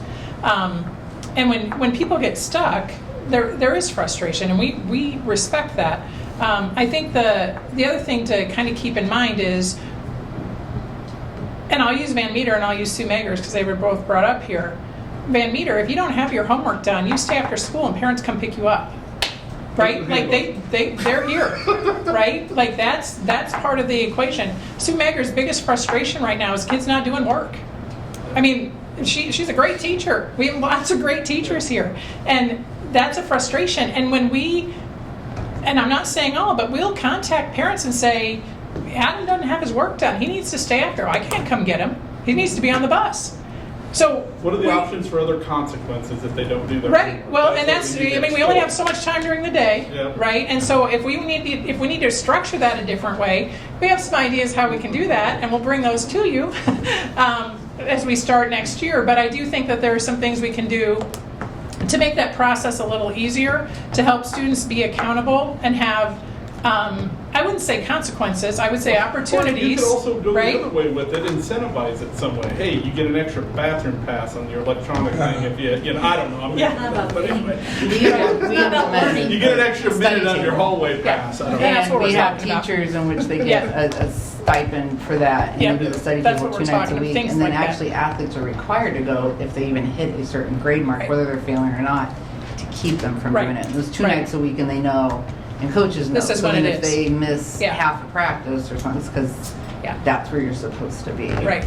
And we've So- talked about some of those as the incentive piece. So if it's not in a grade somewhere, where does it look like because they want to be participating or because they want to have time off or whatever it is. So, And I want Yeah. to, I just want to state this because you noted this, Nathan, about we're talking about the 7 to 12 and this and that, and I think a lot of times somewhere along the way this got misconstrued that we don't care about the elementary, which is mind-blowing to me, especially as an educator, especially as a kid or someone who has kids in the elementary. I know there's things that could be improved in that area, but those kids have years to grow yet. I know they've done a buttload of work, and man, do I appreciate that, and there's probably still a buttload of work to do. I'm worried about the kids that are getting ready to go in the real world and the consequences that I know will happen because of this. That's why my concern is there right now, Yeah. and not so much at the elementary. So elementary, understand it's not, we don't care because my God, we do. It's Right. because those kids are doing okay, and elementary's always done its own form, and it's working, it's great. I'm concerned about my kid that's going to graduate next year, and I can already see the effects of this. Yeah, And my it's not comment on the elementary is more, it's amazing. I don't want to mess with it at all. So it had nothing to do with not caring. It was more, I think that's heading in the right direction. Put your foot on the accelerator. I do want to make sure we're producing successful citizens, which is 9 through 12 for me. Yep. Yep. Okay. Yep. So we will bring those drafts of language probably before we bring the handbooks, just so we can talk through and get recommendations or feedback from you guys on what that can look like, because we usually bring the handbooks around June for the next school year, but we'll bring that language before then, just because we do know that this is something that And we should be members of our working on this community. every board meeting right now. Yep. So. Yep. So I will put that on as a standing item as well until we get some of these things resolved. So that's what I have for that report. All right, thank you. Our next item is to discuss and approve consent items. 3 things: the past meeting minutes, monthly bills and financial statements, resignations and contracts. We had Janelle Smith transferred from daycare associate to associate. Nicole Nichols terminated from associate position, and Sue Magers accepts early retirement package at the end of 2023, 2024. A little bit of sad face, happy face there. Good for her. And then open enrollment, which I did see we had one on there. Hey, when did you add the link for these? Because this didn't have a link when I went to review the. That's updated. So you'll get it updated every Monday night. So Okay. we put what we have to date on the agenda, and then we give you the updated because we pay bills. Okay. This is something maybe you and I can Yeah. talk about in the future. I'd like the opportunity to review numbers and bills before I approve and vote on them. And this, I'm So seeing for the first- one on the left side, so for those of you that aren't up at the table, we do a cash balance ledger showing where we were last year and where we are this year. This is just every month we'll give you this. Yeah. And so you can ask any questions about this anytime. Yeah, this It's stuff's just fine. It's for just your some of this information. stuff over here, and I don't want answers to this in here. Yeah. But Beams Towing and Recovery or Arnold's Motor Supply. Yep. Just getting a little bit more detail on some of this. Yeah. Reimbursement to Jennifer Dickinson for $3,342. We can Yep. talk about them offline, but if we had them ahead of time, I can just ask the question. Yeah, and all of these, you can always email us or call us Okay. about the questions whenever you have them. Okay. Or even in the meeting, we can talk about them in the meeting too. It's all public knowledge. It's public information. So, are there any there that you have questions about that you want me to No, not- address not tonight? here. No, Okay. not here. Did you have any name? Clear Creek, Havana Community School, the open enrollment tuition, is that in the amount, amount? Wow! That's how you can drive. Yeah. Is that just for the whole year? We're paying it this month? or We is usually that pay every each month? semester, or yeah, we pay once a semester, so it's about 38. So if you double that, So is that's that what the one kid? yeah. That's a long ways away. Yep.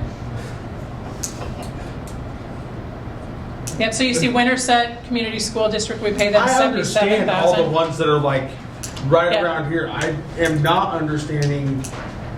That's a long ways away. Yep. Yeah, they have that option, Why? bud. Yeah, it's their Parents, choice. that's our choice. They drive Okay. that? I don't ask. Don't know.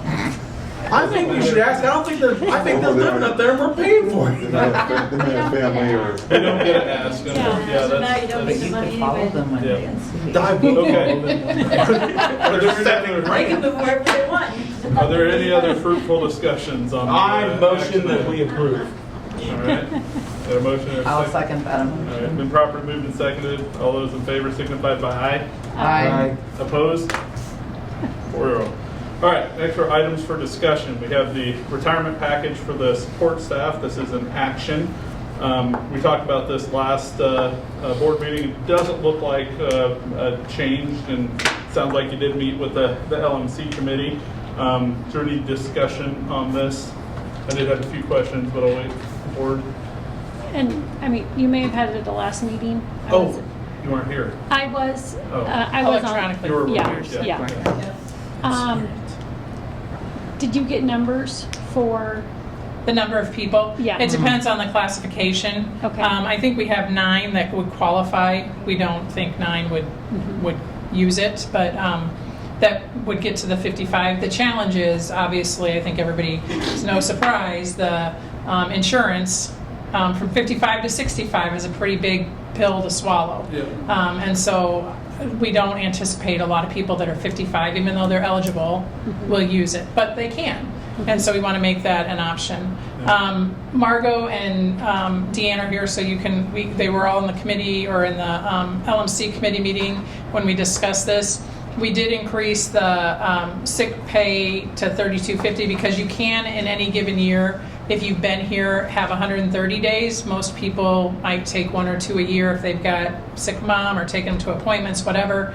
But that is the new amount that would be correct, the maximum they could get for sick pay. We did talk about, the board had asked about the $25. Our challenge is that support staff group it looks at bus drivers, it looks at associates, and so bus drivers are considered full-time, for a lack of a better word, and they work 4 hours a day. And so covering for that and making then associate, everybody equal is hard to do. And so what we did is we just looked at what the majority of schools that offer this for, and without exception, I think all of them were $25 a day. So that's why we left that number the same. The conversation is if the board feels like the $3,000 for the kind of the base payment, if they've been here for 15 years, isn't enough, then we would like to see you increase that number and not the sick days number. Because if people are sick, we want them to use their sick days, but we don't want to punish them if we want to give the group more money, right? And so based on the number of people that we have, the 9 people that we have that would be eligible, I feel like a good recommendation is anywhere from 15 years, anywhere between $3,000 and $5,000. For 20 years, between $4,000 and $6,000, and 25 between $5,000 and $7,000. But obviously you can change those numbers if you want to. I'm just saying, based on the management fund, based on where we want to be with the tax rate, I would not go much higher than that. The 5,000, 6,000, 7,000, that would be my max recommendation. But the committee recommends that you not increase the sick days. You look at that base and increase that if you want to increase that. And we have at least 9 support staff at 15 years or more. Right, with 55 years of age. 9 that have 15 years or more at 55 years of age. So, question I had is, you mentioned this about the bus drivers where they're work 4 hours a day. Are they, like, let's say they, bus drivers have been working here for 7 years. I'm sorry, let me take that back. They've been here for 15 years. Does that count as 15 years toward this, or 7 years? 15. It does count as Yeah. 15. So Yeah. they're going to, so they get full even benefits. though they're at halftime, they get, Yeah, but they get benefits, so they get a year. insurance even though they're 20 hours a week. Okay. A lot of our bus drivers will take trips. I mean, I don't, Angie, I'm going to use you. Your husband, how many trips do you think he takes in a week? 2, 3? Yeah. So I they're mean, doing he's more than got 4. several trips that he takes, so he works more than Yeah. 20 But hours a week. we're counting them Yeah. for the, okay, good. Yeah. Well, I wanted that to be Yeah, the answer. yeah. I just wanted to make sure, so. Yeah. Okay, and then, I guess a more general question is, and this may be something we talk about in the future, and you mentioned this, a lot of people come for this job for insurance. And if they're doing that, they may be in the twilight of their career already. So the likelihood, so the likelihood of some of these people that are coming here to support our kids and help the community, of them achieving that 15-year milestone. If they're coming in the twilight of their career already, that's a pretty hard or attainable, unattainable goal. So Sure. For me, I'm not saying I want to hold this up at all, but I would like to see continued discussions with the LMC to see options for those. Maybe we just pay them sick days. I don't know, what those options may be, but it may be hard for a lot of those people to achieve that 15-year mark who are coming to work and serve our kids. And it can be, you guys can make that. Like 10 years? Yeah, you can make that change now. Well, the reason, and that was brought up and talked about at the LMC when we met last. I think the challenge we have is we don't offer 10 years for teachers. Right. And so to keep continuity, right, we've got a lot of really good teachers that are 10 years in. We've got a lot of really good, and maybe they come here after they've been in another district. And so then you just have to walk that line as to when or how do you. And so for me, my recommendation is 15 years because that's what we do for the other group that we support. So they have to be here for that entirety? Correct. Not someone- Right. Because we have teachers that leave other districts and come here, and they might only be here for 12 years, and then they're able to be done because of IPERS. They might not qualify for early retirement. And I think that's tough because you could have people here for 7 years. You could have people here for 5 years that give us 5 really good years. So I think you just have to figure out how you want to do it as a board. My recommendation is 15 years just because that's what we do with teachers, but you can change that even now if you want to. I think, well, go ahead. My thinking on it is, it's an early retirement package. So we're, recognizing those people that have put in the time. Yes, I agree. I'm just looking at it from, if somebody's coming here at, 57 years old to drive a bus for us, and they're wanting to retire at 62 or 63, that gives them only 7 years. They don't get the benefit of any of this. And if somebody has driven a bus taking care of our kids for 7 years, can we at least pay them out their sick days? You know, that's where my head was at. I'm not saying I want to change this right Some here, of right those now. positions, I I don't think know you if I get. agree with that. Okay. I think the challenge you have then is, are you going to do the same thing for teachers? Right. And Yeah, right, yeah, if we do, that's a we different do. dynamic. But I'm going to tell you that number's going to add up pretty quick Yeah, yeah. for 150 staff members. That's why I'm saying there's a lot to think through this. I'm saying go I would back actually and have like to discussion. table this for this. I do not want to vote on this. I want to get a little more information on a few more things because Sure. my question is, if a bus driver doesn't show up, how much does it cost us to pay a bus driver to cover that 4 hours? Yeah, It's a substitute lot rate. more than $25. I mean, Yeah. right? Right. Okay. Same for a cook, same for DN, janitor, whatever. Mm-hmm. I'm just trying to figure out. I like the idea that you went up to 5,000. Do you have, let me just ask Jen real quick, do you have our list of substitute pay? No, but I can tell you pretty much what it is. So your substitute bus driver for a day is gonna get like $86.16 for the whole day, For the 4 hours. for the 4 hours. If you're talking like an associate or a cook, that's $11.76 for per hour. Custodian would be $13.21 approximately per hour for a sub, but we usually don't get a sub custodian because we have You a can hard cover time- it later. Yeah, Yep. we have a hard time getting custodians. What other category am I missing? Paras? Paras would be the same. Did you as say the that? I cook. didn't hear that. Yeah, they'd be the same as the cook. They're the associate rate, which is $11.76 per hour. So what's the reason you want to take? I think we need to go higher than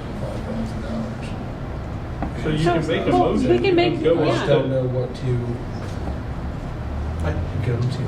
And again, this can be changed over time if we amend it. This isn't like the teacher one where it has to be done at a certain time. Like we come Okay. back 2 months from now, want to change it, but, and you can motion, like where she says right there where it says up to 5,000, so you have 3,000 for 15. Yep. You could motion to say 4,000 for 15, you know, whatever. We could, for the yeah. approval.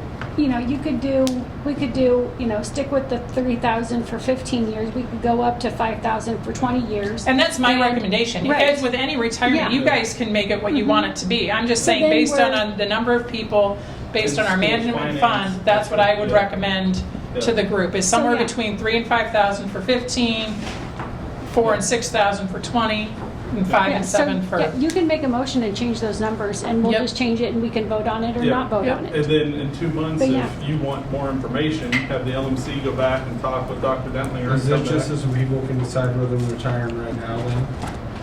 No, like Dr. Dentlinger said, a lot I'm of just these trying to folks, figure out how it makes a difference in the next 30 days. it doesn't. This is the third time we've had it on the agenda, so it's more of a me liking to move the football down the field. But Maybe you should have done a better job 'Cause, doing yeah. more research for me. We yeah, could, for you. because Yeah. I'd be willing to make a motion to increase them, Yeah. stick with the 3,000 for 15 years, go up to, 5,000 for 20 years, and go up to, What do you want 7,000 for the for 25 years. Does that make you more comfortable on it? And like I said, they can go back and have more discussions and bring back, refined information. I'd say if we're gonna up it, let's just up it to what she Up had to suggested. max. Go Yeah, so 5, yeah, 6, so and 7. I make a Okay. motion up it for 15 years or say at 3,000 for 15 years. 20 years, go up to 5,000. And 25 years, go up to 7,000. Let me write those again because Ted's gonna wanna know this. I got Or it. you've got I've got it Yeah. right here. So could You you don't repeat want to back? just go 5, 6, 7 like she's already done it? No. My motion is to Encourage stay at longer 3. staying. Yep. Encourage longer staying. Would have been a motion. Do we have a second? Could we compromise and do it for it? You'd have to make Well, another motion. if the motion falls, you can make a Yeah. motion, I if made the a motion motion to falls, go we to could, four. Hold on. If There's a motion yeah. on the table, so if there's no second, then her motion fails, and you would have to go back and do another motion. Yep. So, do we have a second for Monica's motion? Okay, there's not a second, motion fails. Now we're back on the regular. I'd motion then to go, what was it, 4, 5, and 7? 4, 5, and 7, wasn't that what you just motioned? No, she mentioned 3, 5, and 3, 7. 5, and So 7. 4, 5, and Yeah. 7? Okay, there's been a motion for 4, 5, and 7 for the respective 15, 20, and 25 years. Do I have a second?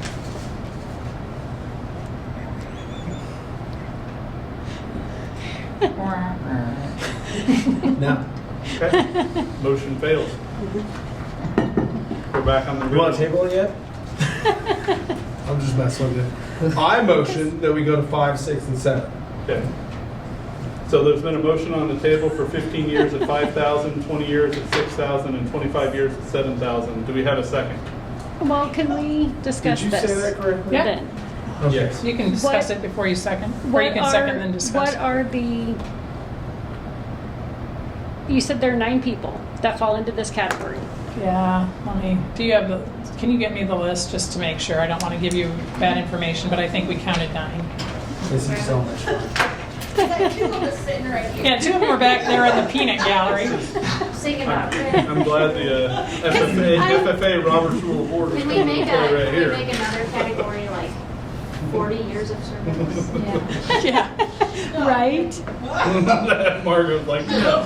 Yeah, we only have one. Yeah. Okay, so we have a motion on the table. What are we going to get more data and come Yeah, back? so What's you happening? can discuss, so if you want Okay. somebody to second that motion, you can second Yeah, it, do I then you have can a- discuss it. Yeah, Because- do we have a second? I'll second. Okay, it's been properly moved and second. Is there discussion? Now we're going to wait. Because my thinking from the beginning was, incentivizing the people that have stayed longer. Because they put in their time. Yeah. So you're saying keep the 15 years lower to encourage people to try and stay achieve longer. that higher thing of Yes. 7,000? Yes. Hey, to go back like you were just saying about a bus driver that only works 7 years. Yeah. What I'm saying is people come here because the insurance, like the benefit package Yeah. and stuff like that. So to capitalize on what you're saying, it makes more. I mean, I don't know. I hate to ask this people, but how long have you worked at your job? I've worked at my current job for 2.5 years. Okay, so 15 years is a long time. Right. Before that, I was at a position for 10 years. I mean, I think incentivizing 15 years. I mean, that's a long time to work in one place. I think you're right with the Monica thought. are staying around for retirement for the insurance anyways. They're not necessarily staying around for this extra $3,000, you know? Say you ain't getting me for an extra for 5 years for another 3 grand. Yeah. I'm gonna laugh at you. But that's what I'm saying. I think we go with what her recommendation was, just 5, 6, 7. I think that's. Yeah. So are we waiting, you want this additional Yeah. data? Okay. Yeah. You had 7 associates and 2 secretaries. Okay. That would fall into those. No custodians? Well, Kenny, but he's already. He's already retired. he So already- try- yeah. We ain't his case. He's a director. Oh. I was like, what? Yeah, just kidding. This is just I just think non-certified. 15 years is Yeah. a long time to work somewhere. Yeah. I mean, Okay. we're talking to somebody that can't work for anybody. So like, and make a horrible money. Okay. All right. Is there any more discussion? All right, so the current motion on the table that's been seconded is 15 years in service, $25 a day for unused sick leave, and $5,000 payment. 20 years, $25 a day in unused sick leave, $6,000 payment, and 25 years or more service, $25 a day for unused sick leave, and a $7,000 payment. It's been properly moved and seconded. All those in favor signified by aye. Aye. Aye. Opposed? Motion passes 4-0. All right, next item, calendar recommendation. Sorry, I was getting what 4 day Still again. after that 4 days. Yeah, I'm not after. I just think it's funny. All right, so this is the, I think we brought this to you at least a month ago, if not more. The calendar committee met, and the recommendation is that we would go to 172 student days, which is 1140.4 hours. And those of you that have been paying attention the last couple of weeks, you know that those hours become important when we have snow days, so having a little extra in there is nice. It reduces the teacher contract day to 190. That we will still talk about during negotiations, but we're not talking about decreasing their pay as a result. So I don't anticipate, based on my conversations with the current board president, that that's going to be an issue to have them work less days but make the same amount that they're making. It includes a 2-week break at Christmas and it's spring break, having a week there. It starts August 23rd, which is the date we're legally obligated or can start, and then it's done the Friday before Memorial Day. So we're asking, and just for your information, the board has to approve any calendar changes or any, so like if we have more snow days, I'll come and I'll say we need to add days to the end of the school year. Where are we at with that? Yeah, we're still good, but we might. Close. We're getting there. We're still good. Yeah. So that any of those changes you guys would have to approve. So this is the recommendation to approve that calendar for the 24-25 academic year. Wow. Is there any that's- discussions on the calendar? Oh, That's 6 days teacher in service up there. Right, and that's with 190 days, because our students are only in 5 school days. for 172 days. What do you guys do on those days? Three of those days are Pizza the parties. new PD. teacher. New teacher, yeah, we have a pretty robust start to the school year. We have a lot going on. disco balls hanging from the ceiling. It's a pretty good time. Okay. Is there any discussion on the calendar recommendation? If not, I entertain a motion to approve the calendar for next year. I motion to approve the calendar for the next year. I will. Motion, is there a second? I will second the motion to approve the calendar for the next year. All right, been properly moved and seconded. All those in favor signify by aye. Aye. Opposed? All right, motion passes. All right, next we have the AC heat quotes. Requested competitive quotes for 3 rooms for air conditioning and heating foreign language and science rooms. You guys haven't attached the one, I think it was only one that I saw that we got a response on. So we do have an action to approve. Is there discussion? Yeah. Who all did we request them from? Quotes. They would have to let you know. Rick Gray has that information. Okay, and then I was looking at this, and I think at 160,000, because this is a quote, we are actually above. Like, we have to have another bid, like another quote. We have to put it out there. If we don't get them, we don't get them. Okay. But we can wait until we get another one. I know he's asked I think what we 2 should groups. do, I mean, because at $160,000 for 3 rooms, That's heating and air. I get that. That's not even 3,000 square feet. I'm well aware. We can get geothermal for a 3,000 square foot house for 50 grand. So Yep. then we wouldn't have to have the steam pipes that we're worried about using. Yep. So yeah, I would definitely like to, I would motion that we wait until we get at least one more quote before we act on this. Sure. So you want a motion? to I'll table? make a Table motion this? that we table this Okay. item. Then motion that we table this item. Is there a second? I'll second that. Okay, been properly moved and seconded. Is there discussion? Yes, there's discussion. I'm passionate about this, so let's make sure we get after it and get it back on. I the need agenda. someone to tell me who we requested them from, and I will call them. That's Okay. fine. Okay, so you'll follow Like, up on yeah, that. a Okay. lot of these companies contractors And get do work them for to me bid it. because I Okay. believe Iowa Mechanical was one. Central Iowa Mechanical was one I believe I Okay. thought we were going to reach out to. So I want to see Possibly. where they're at. I can That's okay. I can make sure Rick is in contact. Okay. Yep. It's been moved and seconded to table the AC heat quote item. All those in favor signify by aye. Aye. Opposed? All right, motion tabled. All right, next we have update on course offerings. Mr. Buckley's going to present. Yeah. All right, course offerings at I-35. Just a little background. I-35 Community School District requires these courses, 4 years of PE, 4 years of language arts. 3 years of social studies, 3 years of math, 3 years of science, 1 semester of health, 1 semester of life skills, and 1 semester of personal finance. Students currently need 50 credits to graduate. Typically, a student carries about 6.5 to 8 credits a semester, and that's about, by the time they graduate, can be between 52 to 64 credits. So pretty attainable within that 4-year window. We also offer dual credit enrollment with DMAC. We've got welding classes, composition class, and our regional academy of CNA. Kids can enroll in a lot of the DMAT classes. Oh, yeah. Yes, they're online. Those are These are the ones- ones that are in person. So in person Yeah. here. Oh, okay, gotcha. They can get the credits. Yeah, we get quite a few students that take other online courses. Yeah. For some reason, I keep right-clicking. I have a They have code. to test out for like the welding and stuff. What do you mean? Like test out like do their welds get. Evaluated? I believe they can get certified through DMAC if they meet So do the they have to go up there to competencies. get certified after they take the class here? I think Mr. Boyce can. I think Mr. Boyce is able to do that, but we can follow up. Okay. I think he can do all of it here. I was just wondering, just 'cause Yeah. trying to figure out we're getting guys certified for or not. Yeah. I think Boyce can do it, but they can also go to DMAC and take a test. There's a test that they can take there, but I want to speak wrong, so I'll let you know No, for sure. that's fine. I appreciate it, thank you. So Iowa code requirements. Each school district must require the following as part of graduation requirements.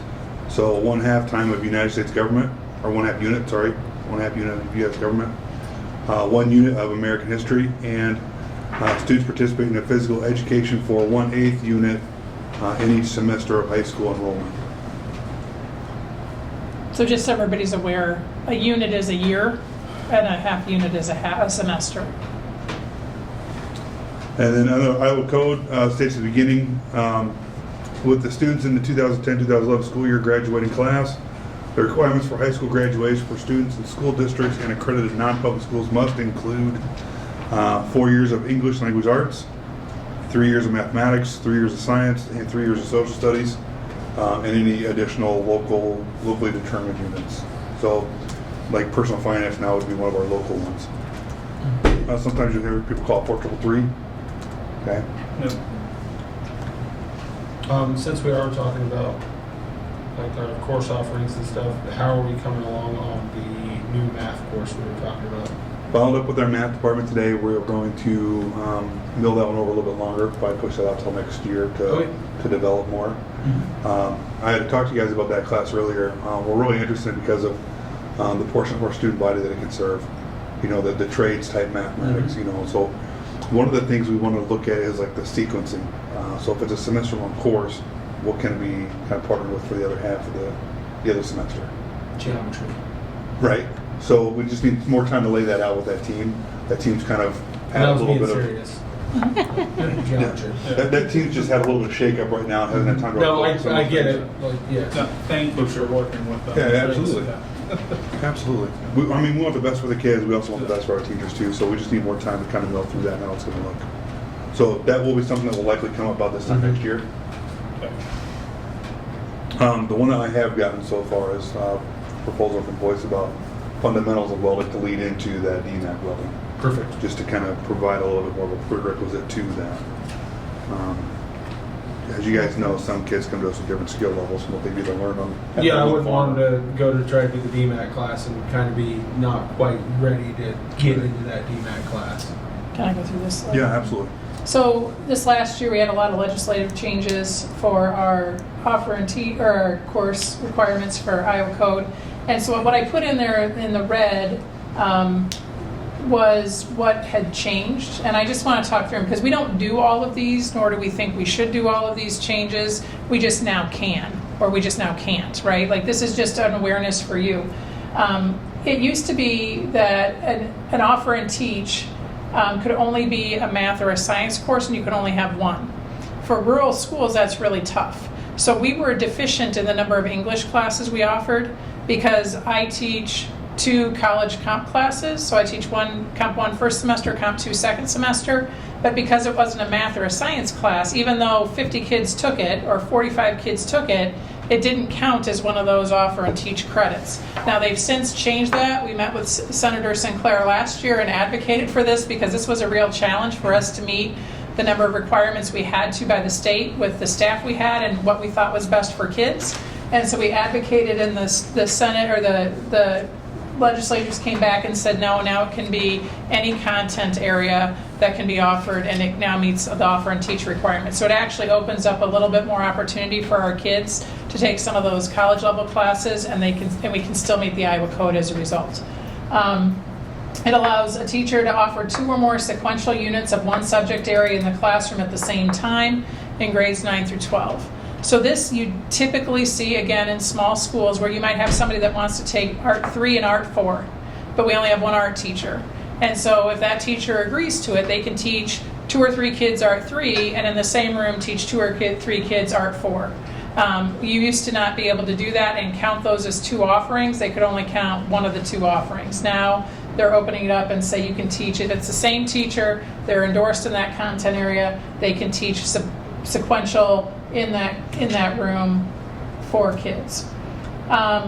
It now requires 2 sequential units of language and 2 units of fine arts, and it tells you what those fine arts can include. That is a change. It used to be, I think, 4 of each of those. So now students don't have to take 4 of those. They can take 2.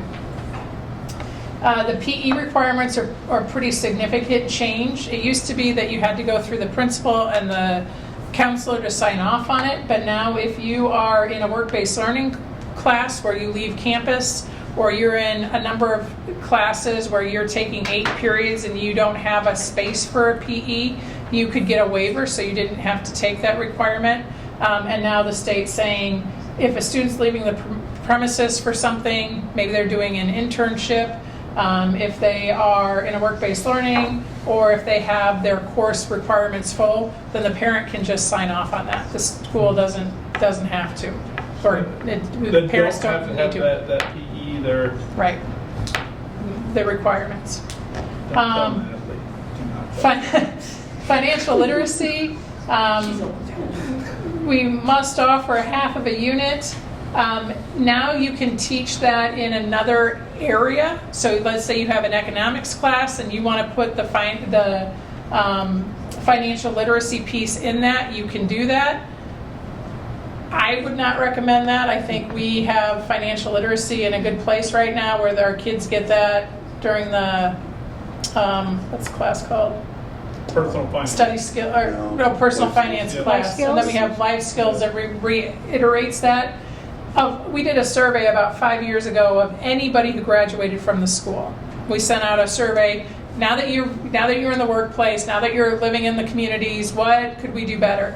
And this was the #1 thing they said is we wish we had a better understanding of finances, personal finances before we graduate. So even though the state is lessening that requirement, I would not make the recommendation that you consider that.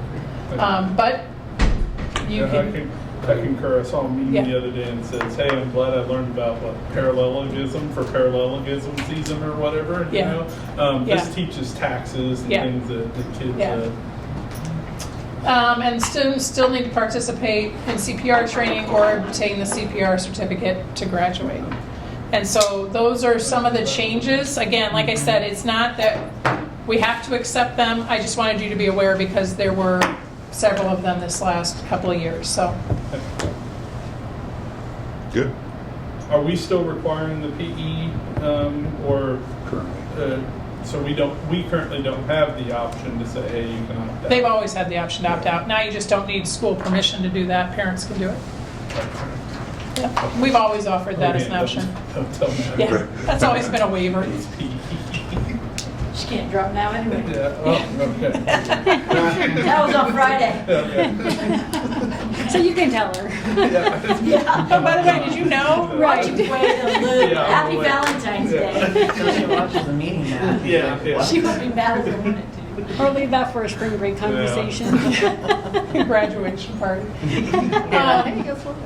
This is the other thing, and you can talk about these. You were at the SIAC meeting just like I was. Just some things that we're kind of looking at, like, band and choir numbers are kind of small right now. What are some things causing that, and how to continue to build those programs? I mean, the directors are doing a good job of like building interest, things like that, but how, like, are there things in our system that are keeping it from growing more? So just kind of looking at those things. How many college students or how many college credits are students earning? You know, like our seniors, how many classes have they taken, and how many of them will finish with even the 2-year degree even? So just what. Yeah, I laughed. A student dropped my class. This is just kind of a funny story for me. Dropped my class this week because I'm going to say they wanted to take a break. And I saw her today and she said, I need to be in your class. And I said, why? And she said, because I have to have an English class this semester.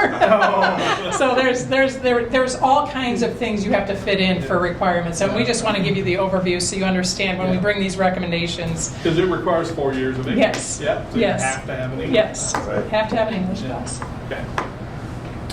Is this the same SIAC meeting you were at, or has there been a new one? Okay. Nope, So I it's the missed. same one. I was Coming out of up. town, I Yeah. think, for this one. Okay. Yeah. How many students are taking college classes or actively using that or utilizing that? Some of the courses seem to be off balance, you know, like right now mostly we're looking at gender discrepancies.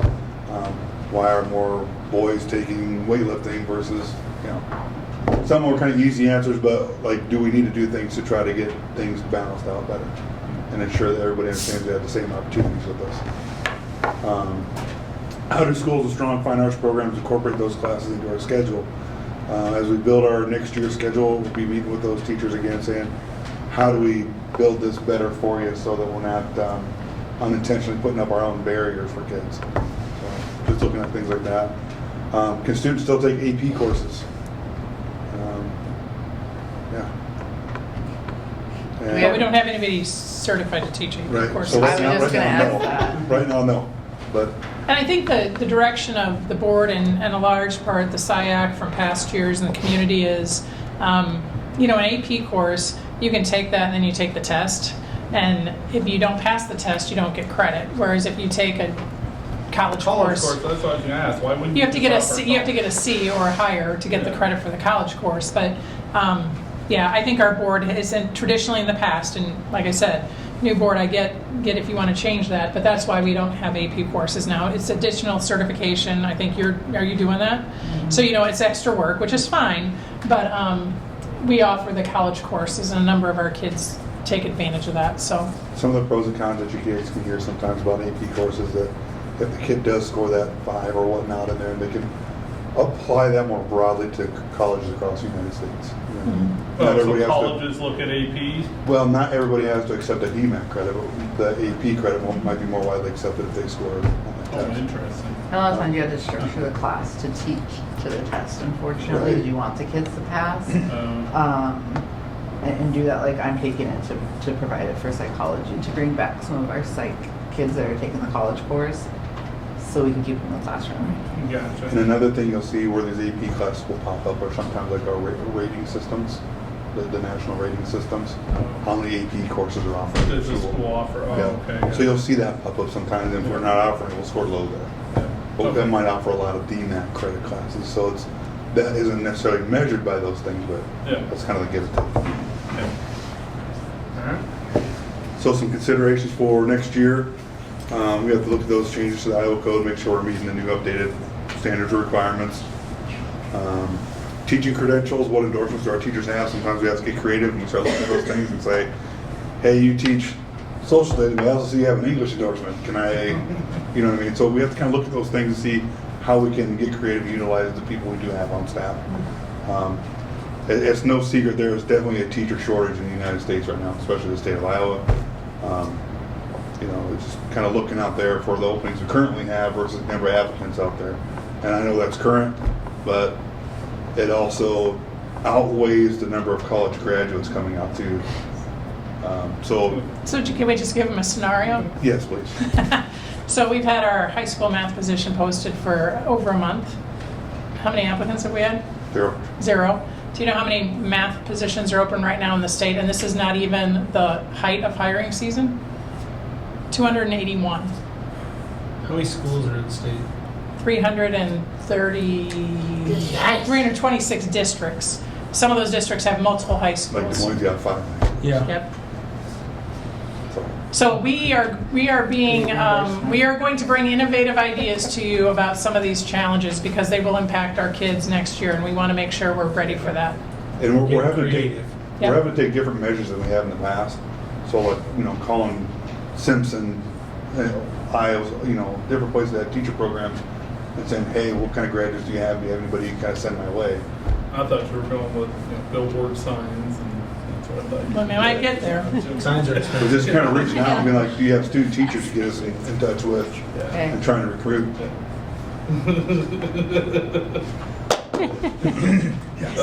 Not gonna be on the board anymore? No, No. I have a student teacher, a math student teacher.